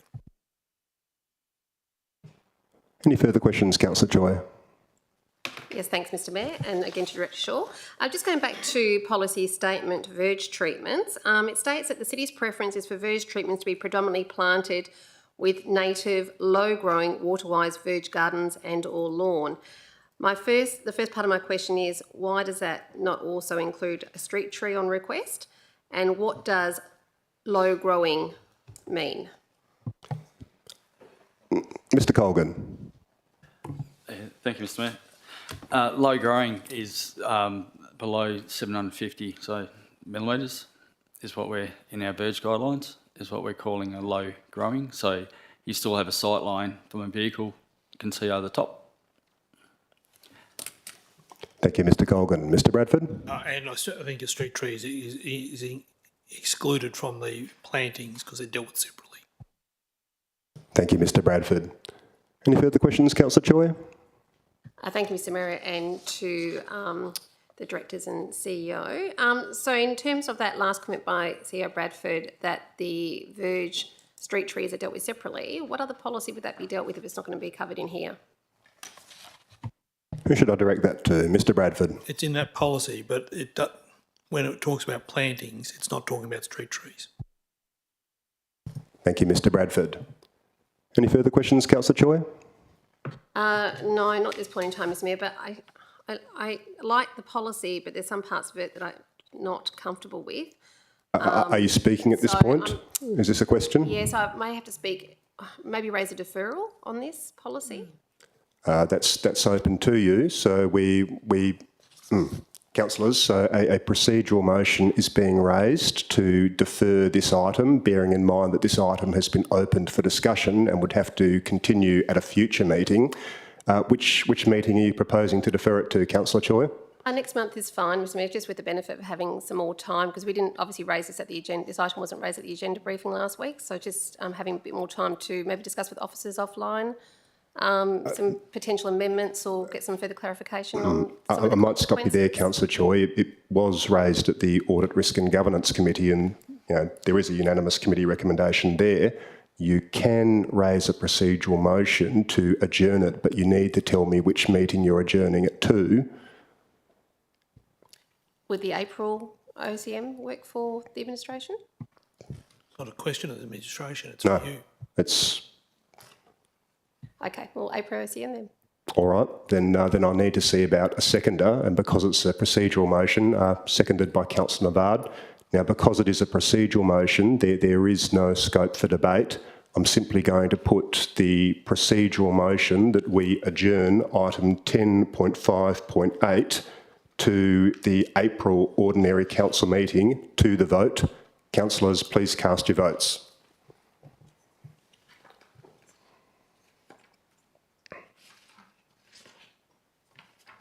All right, so the votes are in. Those who voted in favour of the deferral are Councillor Brenda Abrandis, Councillor Choi, Councillor Coveney, Councillor Cridlin, Councillor D'Souza, Councillor Navard, Councillor Prendeville and Councillor Ward. Those who voted against were myself, Mayor Milner. We now move on to the next item to be withdrawn for discussion this evening, which is item 10.5.9, entitled Compliance Audit Return. There's an officer and unanimous committee recommendation before us. Would anyone like to move the officer and committee recommendation? Councillor Coveney, thank you. Seconded by Councillor Brenda Abrandis. Councillors, does anyone oppose this? No, then it's carried unanimously. All right, that's the end of item 10. We now move on to item 11, which is applications for a leave of absence. Does anyone have a leave of absence application they'd like to submit? Councillor Cridland. Thank you, Mr Mayor. I'd like to apply for a leave of absence for the period of the 27th of April through to the 3rd of May inclusive, please. All right. So Councillor Cridland for the period of 27 April to the 3rd of May 2025 inclusive. Anyone else? Councillor Coveney? I'd like to apply for a leave of absence from the second last week, Tuesday of July, and 6 months thereafter for parental leave. All right, can you give me a start date and an end date, please? Bear with me, I'll look it up on my phone. I apologise. Can you do that?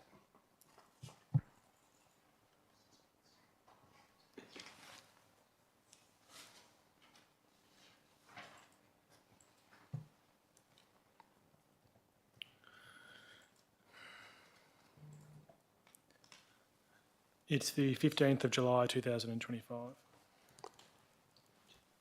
So 15th of July 2025 until? 6 months thereafter. So the 14th of January If that's 2026? January or February, maybe Valentine's Day. I'd love to spend it here. I make 6 months January unless I'm doing something terribly wrong. Right, that's fine. January, if that's 6 months, then January. All right. I might talk to you about that offline, but okay. Anyone else for Councillor Cridland?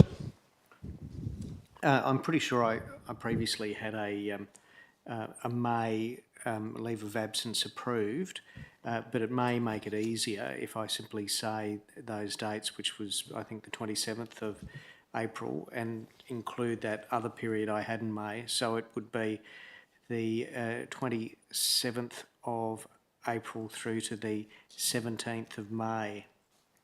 All right, so ignore the previous one and replace it with the 27th of April inclusive to the 17th of May inclusive. And that will include my previous leave of absence, which All right. I think was approved. Okay. Anyone else? No. Okay. In that case, I'm going to call for someone to move a motion that the leave of absence applications received from Councillor Glenn Cridland for the period of 27 April 2025 to 17 May 2025. Councillor Choi? Thank you, Mr Mayor. I'm just wondering, before we're able to vote on this, my recollection of the requirements, and I could be wrong, maybe this is why you want to speak to Councillor Coveney offline, is for leave is that you can't be off on leave for 2 or more meetings without council approval. I'm just wondering if before we vote on this, is there any sort of potential that we're voting on something that we actually can't be or shouldn't be? In terms Mr of Hindle or Mr Adams? Any guidance there? Mr Hindle? Under the new Local Government Act and amendments, council members entitled to 6 months parental leave. All right. Okay, that makes sense then. All right, so start from the top again. I call for someone to move a motion that the leave of absence applications received from Councillor Glenn Cridland for the period of 27 April 2025 to 17 May 2025 inclusive, and from Councillor Nick Coveney for the period of 15 July 2025 to 14 January 2026 inclusive be granted. Moved by Councillor Prendeville, seconded by Councillor Brenda Abrandis. Does anyone oppose? No. Okay, then that's carried unanimously. All right, item 12 is motions of which previous notice has been given. That's nil for this evening. Item 13 is questions from members. Item 13.1 is responses to previous questions from members taken on notice. That is nil. Item 13.2 is questions from members. Are there any questions from members this evening? I think Councillor Choi was first. Thanks, Mr Mayor. Just regarding the Verge collections, the bulk Verge collection, I think there's been quite a number of emails and phone calls and that coming through. So I'm just wanting to clarify that the recent decisions pertaining to the city's Verge side bulk collections only have been dealt with, operationally, and it's not been a matter for council for our consideration or approval. Thank you. Mr Colgan, can I send that your way? Thank you, Mr Mayor. Yes, would be the answer. Thank you. Mr Radford. I might add that there was an update provided on the website today that provided greater clarity in addition to the information that went out in Snapshot, and I'd recommend you read that. Thank you, Mr Bradford. Councillor Choi? Thanks, Mr Mayor. Just in relation to that, and apologies, I have not seen that notice, CEO Bradford, but if I'm touching on this, if you wouldn't mind just letting me know. But is the city have been thinking about other ways of meeting the requests of residents in terms of a bulk collection before, I think, September, October, the normal timeline, or maybe outside that timeline? Or if not, being able to provide a skip bin service to residents on request this year?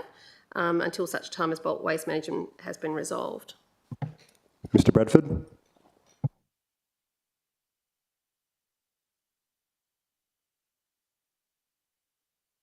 And so one of the challenges we've had, which you will all recall last year, the difficulty we had with the hard waste collections in terms of securing a contractor. I think we had at least one contractor pull out from a contract, and then when we appointed a contractor, we had some significant challenges in terms of them meeting the requirements of a hard waste, the scheduled hard waste bulk collections.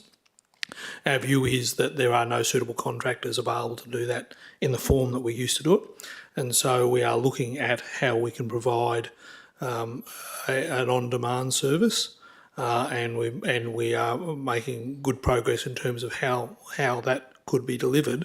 The time frame in that is something that will work out very, very shortly, and then we'll be able to provide the community more information. I think the other important things in the update that went up is the reuse shop that we're opening at the recycling centre. So that reuse shop will be run by hopefully a not-for-profit, and the community will be able to drop off items that would be able to repurpose and sold in the community, and that will be a pathway for a lot of items that might otherwise be put out for a hard waste collection as well. We're also implementing the Containers for Change drop-off point, and we're also looking at implementing having some trailers for that community members can borrow, and so that also adds to that. So while we might be looking at alternatives to the hard waste collection service that we can't do because we can't get a contractor, I actually think we'll end up with a much better service for the community, including an on-demand service. Thank you, Mr Bradford. Councillor Coveney, I thought I saw your hand go up there. Thank you, Mr Mayor. I just wanted an update as to when the Coma Reserve Dog Park might be completed by. Mr Colgan, is that one for you? Yes, thank you, Mr Mayor. The Olives one is getting completed. The fence has gone up, gates are up, we're just waiting for the last little bit, and then the contractor's swinging over to start and finish the Coma Reserve. So, what are we in? In the next couple of months. Thank you, Mr Colgan. Other questions, councillors? I think Councillor De Souza was first there. Thank you, Mr Mayor. Just following on from Councillor Choi's question regarding the hard waste contractor. So is that going to be the situation just for this year or for next year as well? Like what's the anticipated period of time will be sort of without that key service? Mr Bradford? We're looking at providing an alternative service to the bulk hard waste collection permanently because we cannot get a contractor.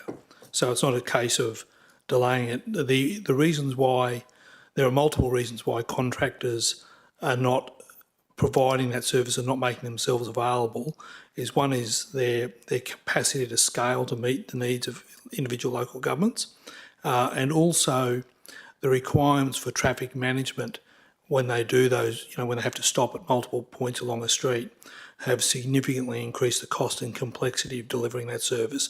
And that's one of the reasons why contractors are not offering the service. So moving to an alternative service and encapsulating all those other things I mentioned is what we'd offer as an alternative going forward. Thank you, Mr Bradford. Councillor De Souza? Thank you, Mr Mayor. And in addition to those 5 points raised on the city's news update, is there anything else the city thinks that might be of use to add to that to, I guess, give residents some assurance there is at least some sort of equivalency between the service they used to receive and what's now, I guess, the new procedure? Mr Bradford? I'll speak from my own experience. I live in Vincent, where we've moved to the Verge Valet solution, which is effectively an on-demand service a couple of years ago. I appreciate that in a couple of local governments, the people have not used that. I've got to say that my own personal experience and people I've spoken to is the Verge Valet is actually a much better service. I mean, you go online, you book it for a particular date, you get told 3 or 4 days, well, you book for a date, you put the waste out 3 or 4 days before the pickup times. They tell you when they're coming, it's picked up and gone, and so you don't have people ferreting through your rubbish or your waste on your verge as much. It doesn't get blown all over the place. There aren't any big delays in it being picked up. You don't have any instances of illegal dumping, and when you've only got one house in the street, maybe in a given week, you don't have that eyesore that you can get where for months or weeks and weeks the whole community just looks like a rubbish tip. So I actually think that on-demand services are actually more flexible and provide an absolutely better range of service to community members. And of course, there's a range of education methods that we'll put in place. The other things that I'd mention are that over the last couple of years, we've done things like hazardous waste drop-offs, which I think is a significant and useful service for the community.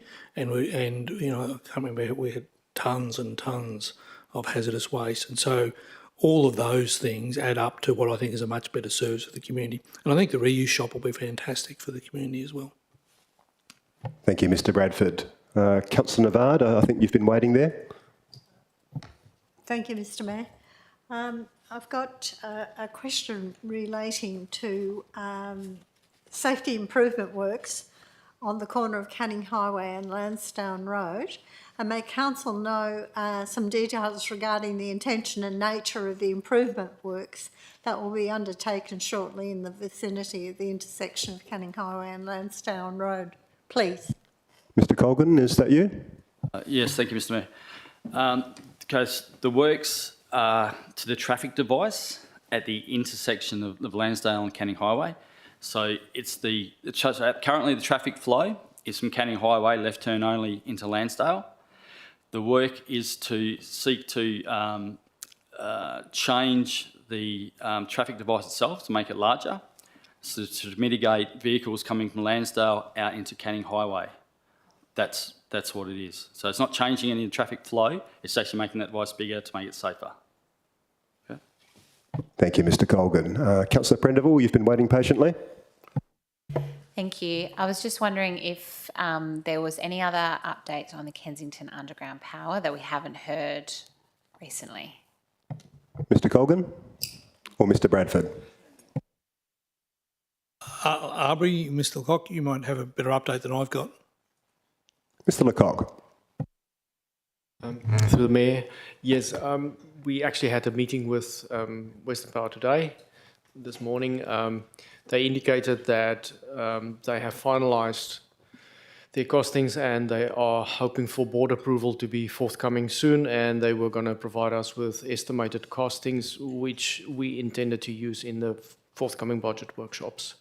So if all goes well, Council should be able to have that items brought to Council for a resolution in terms of the acceptance of the contract within the next few months, after their board approval, which they indicated might be in early June, so it might be a bit tight, but it should happen that way. That they're fairly certain that would go that way.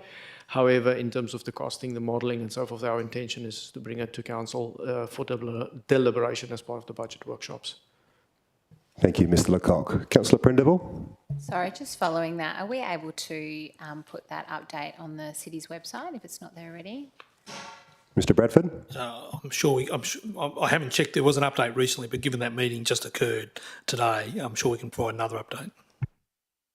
Thank you. Councillor Choi. Thank you, Mr Mayor. First of all, just following on from Councillor Prendeville's question, Dr Lecoq's answer, and it's great to hear about Kensington Underground Power, because I hear from residents over there too, you know. South Perth residents are probably going to be asking for their money back soon if they don't see some movement with regards to underground power being completed in South Perth. So I'm getting asked this on almost a daily basis. Do we have any further updates on what's happening with the South Perth Underground Power project? Because I've not really seen many contractors around at the moment. Mr Lecoq, should I send that your way as well? Just anecdotally, I was part of the conversation but not partaking in it. But yes, there is an update being prepared on that project, and it would also be published pretty soon. Thank you. Councillor Coveney, I saw your hand go up.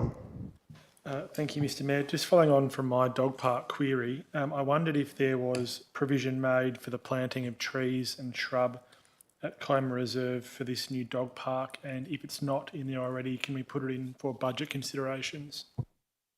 Mr Colgan, is that you? Yes, thank you, Mr Mayor. No, there wasn't in this round, but yes, we can. Thank you, Mr Colgan. Councillor Navard? Thank you, Mr Mayor. I've got two questions here that relate to funding. The first one relates to $75,000 for the mobile CCTV unit.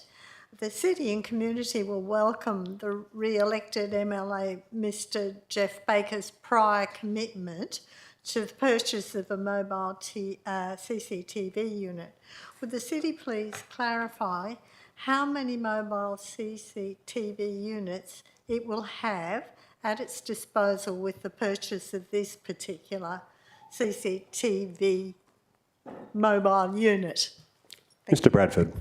Thanks. As per my email back to you this afternoon, we've already got one new CCTV trailer which was purchased, I think, the middle of last year or a bit earlier, and that replaced one that is now obsolete and has been disposed of. So and I've already met with Mr Baker to discuss his election commitments and delivery of them. If we get it, which I'm confident the city will, then that will make a second CCTV trailer, and we'd seek to make sure that it's compatible with the existing one. Thank you, Mr Bradford. Councillor Choi? Thank you, Mr Mayor. And just following on from CEO Bradford's responses to Councillor De Souza's question back on the bulk waste pickup, how does the contract for waste to energy impact on bulk waste? Like, didn't that bulk waste used to go to that plant? And if so, is there any implications? Mr Colgan? Yeah, thank you, Mr Mayor. No, there's no real implication to Kwinana. We're meeting the targets we said to meet. This is a separate issue. Thank you, Mr Colgan. Councillor Navard? Thank you, Mr Mayor. My next question relates to funding promised by the re-elected member. I'm assuming that the local need was discussed with Mr Jeff Baker, and it's to do that with the $125,000 towards the Como Bowling and Recreation Club, and what kind of improvements had been envisioned, if we may know that, please. Mr Bradford? I'm sorry, I missed the first part of the question. Could you repeat it, please? Yeah, it was to do with the $125,000 Como Bowling and Recreation Club facility donation that Mr Jeff Baker had made as an election commitment, and I was just wondering if you have information that you can. I understand, and so 125 is a relatively large grant. I understand that the things I understand it includes shade structures around the greens that they've got, some replacement of some of the air conditioning in the building, and some other fit outs, things like an operable curtain to be able to divide their space up. Thank you. Sorry, yeah. So all of the election commitments will be listed for discussion during the budget workshops, because what we have to work out in conjunction with Mr Baker is when, because a lot of them revolve, some of them are easy, like purchasing a CCTV trailer. Others require us working with the club and running projects to deliver works, and so that will have to be considered and scheduled, and so that will all be discussed at budget workshops. Thank you, Mr Bradford. Councillor Choi? Thank you, Mr Mayor. Following on from Councillor Navar's question, I've recently had a query from residents about potentially excess land next to the Como Bowling Club and whether that could be used for a squash court. because I believe the squash court that is in Kensington, was it Kensington? Maybe, is it closing down? Something like that, closed or something. So there's people apparently looking for other land that maybe a squash court could be set up, and that was raised as a possible location. Mr Bradford. I'm almost certain that squash is very low on the priority list for our community recreation facilities plan that's been considered in terms of the city providing those, because typically they are commercial, often provided by commercial ventures.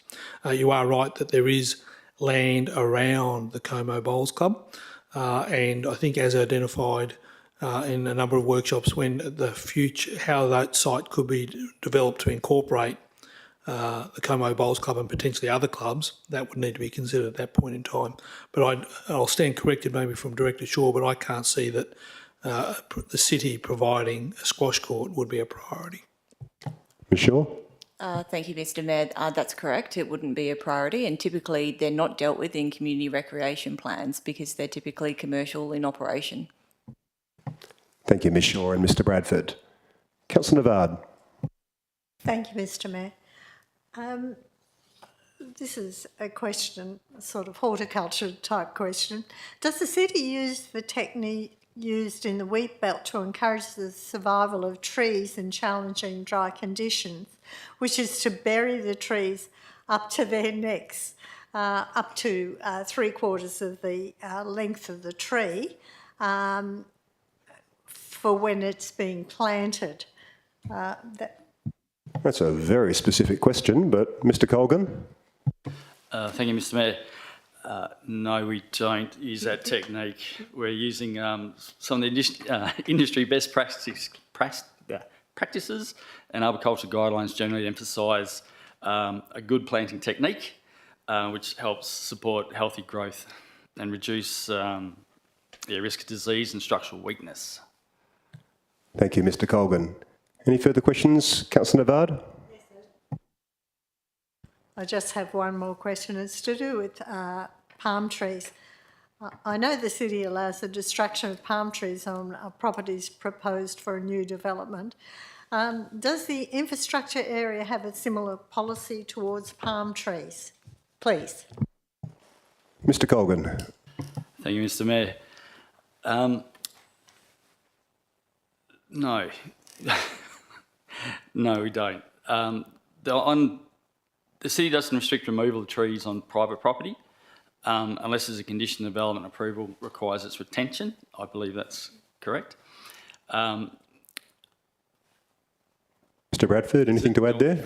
I was just going to say, there's one particular palm tree on the foreshore the city deliberately preserves to point out perhaps the irony of the challenge of getting trees on the foreshore. Thank you, Mr Bradford. Councillor Choi, I think I saw your hand up there. Thanks, Mr Mayor. And again, following on, I think, from something that you touched on in your mayoral report, the noise, what are they called? Noise detection cameras. What was the update? Is there any update specifically about that? Because I know some residents have also been talking about hooning again along Mill Point Road and not just to the peninsula, kept to the peninsula end now. It's all the way along Mill Point Road, and they'd be really interested, I know, to hear a bit more about that if you are able to provide some more information, please. Mr Bradford. Thanks, Mr Mayor. If you're happy to indulge me, I can give you a reasonably detailed explanation. So, a lot of people have said that they've identified there are noise-activated cameras that can identify noisy vehicles, and we actually spoke to the manufacturer of those particular cameras last year. They are in place in London and New York. A council in Sydney was doing a trial, but I don't think they've implemented them yet. The cameras are in the order of about $100,000 each, and they need to be sited in quite specific areas because you need to be able to point the cameras in the right areas. But there will probably be some places that are suitable in South Perth. And so we've investigated what is possible. There's a massive gap in terms of legislation, though, in that, and hopefully I'll get this correct, the noise regulations under the Environmental Protection Act specifically exclude noise from moving vehicles, except for the noise made by a vehicle, for want of a better word, a vehicle doing a burnout. And so there's no regulatory path where you can infringe somebody for having a noisy vehicle.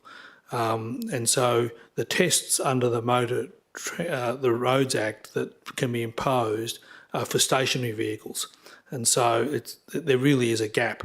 And so if noise activated cameras were to be implemented, there would need to be, you would either go on the path of doing it just for education purposes, and some municipalities have done that initially.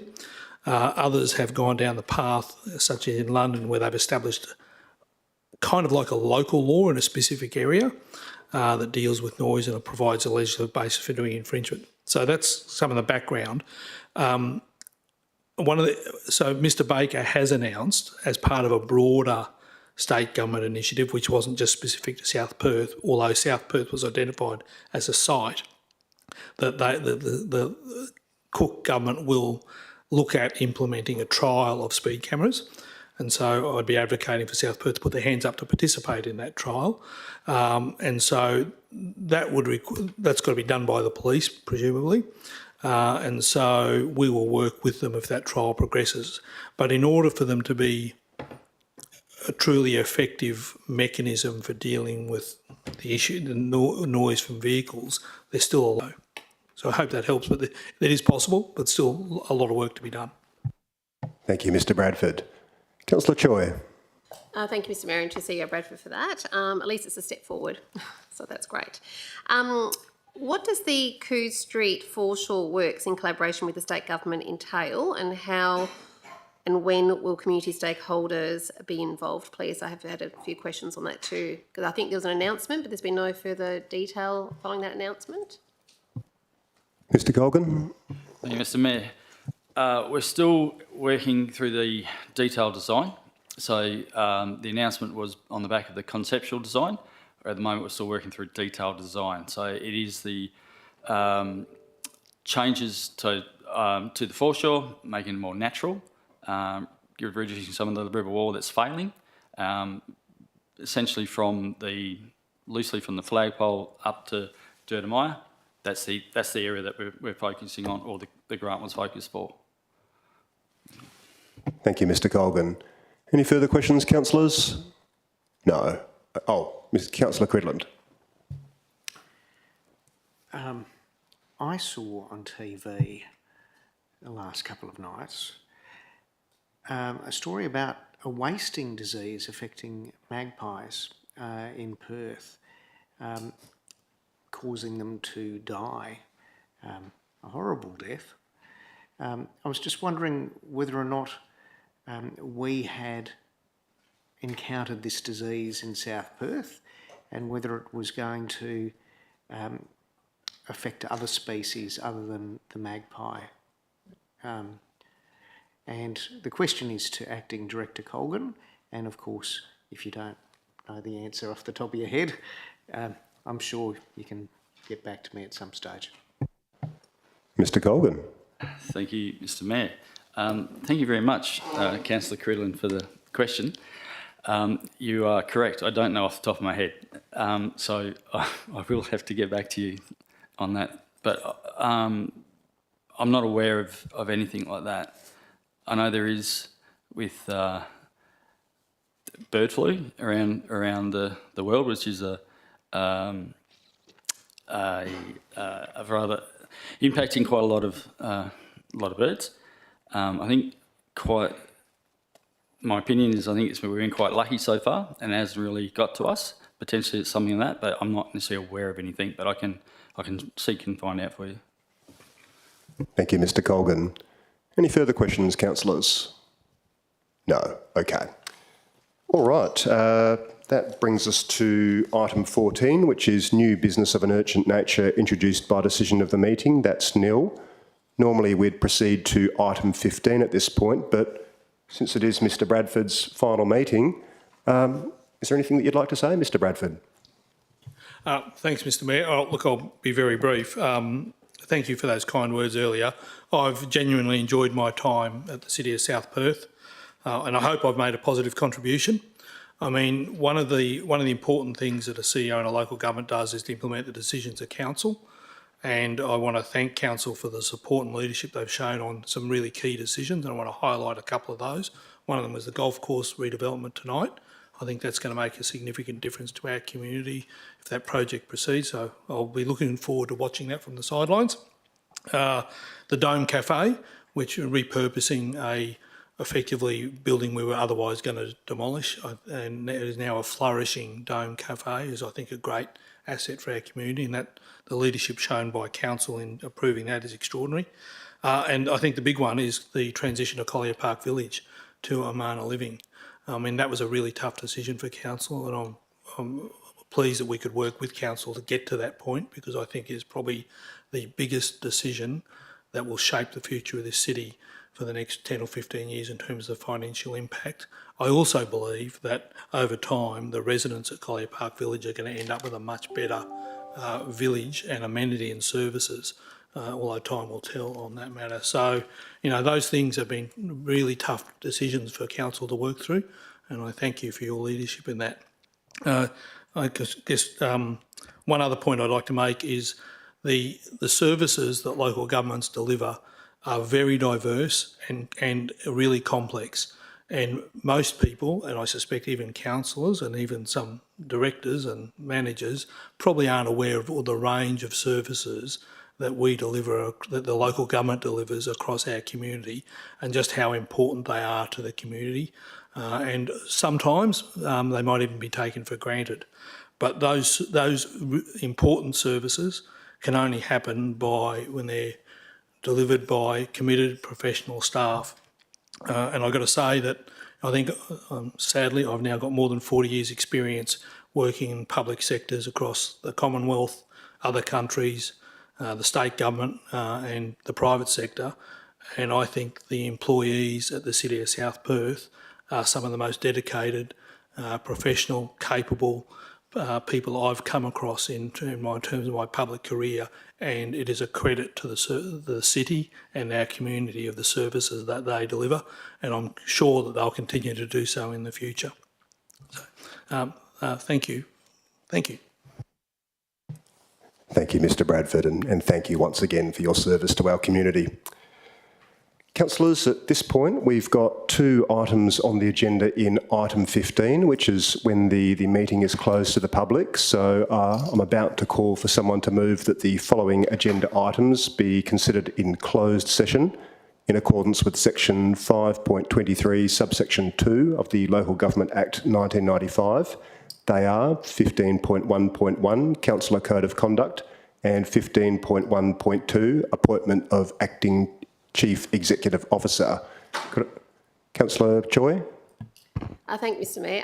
Can I propose that we maybe switch those two items around? So anyone that might want to stick around might want to go home, doesn't need to stick around for the second item? I have no objection to that. Is there any reason why I shouldn't do that, Mr Hindle or Mr Adams? Yeah, no, got no problem with that. All right, so I'll call for someone to move the same thing except with 15.1.1 and 15.1.2 reversed. Could I have a mover, please?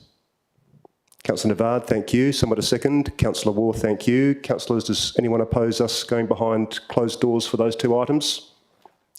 That's a no. Then it was carried unanimously. We will now go behind closed doors. For those of you who are listening via YouTube, thank you very much for joining us.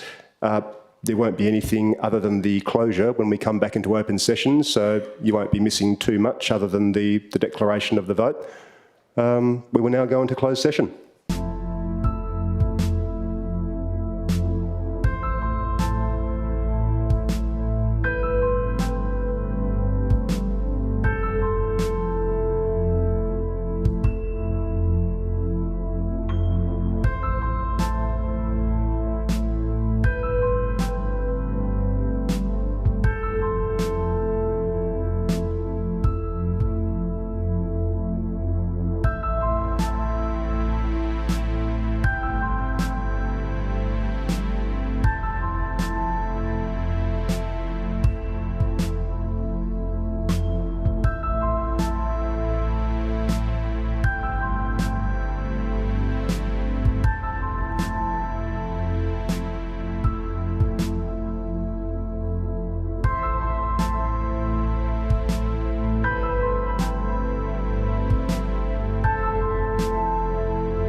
All right, so we're back online. On item 15.1.1, Council has elected by a vote of 6 votes to 3 to defer this item until the May 2025 Ordinary Council meeting. And on 15.1.2, the officer recommendation was carried unanimously. So with that, we now move on to item 16, which is the closure of the meeting. I declare the meeting closed at 8:18 p.m. Thank you all for your attendance and good night.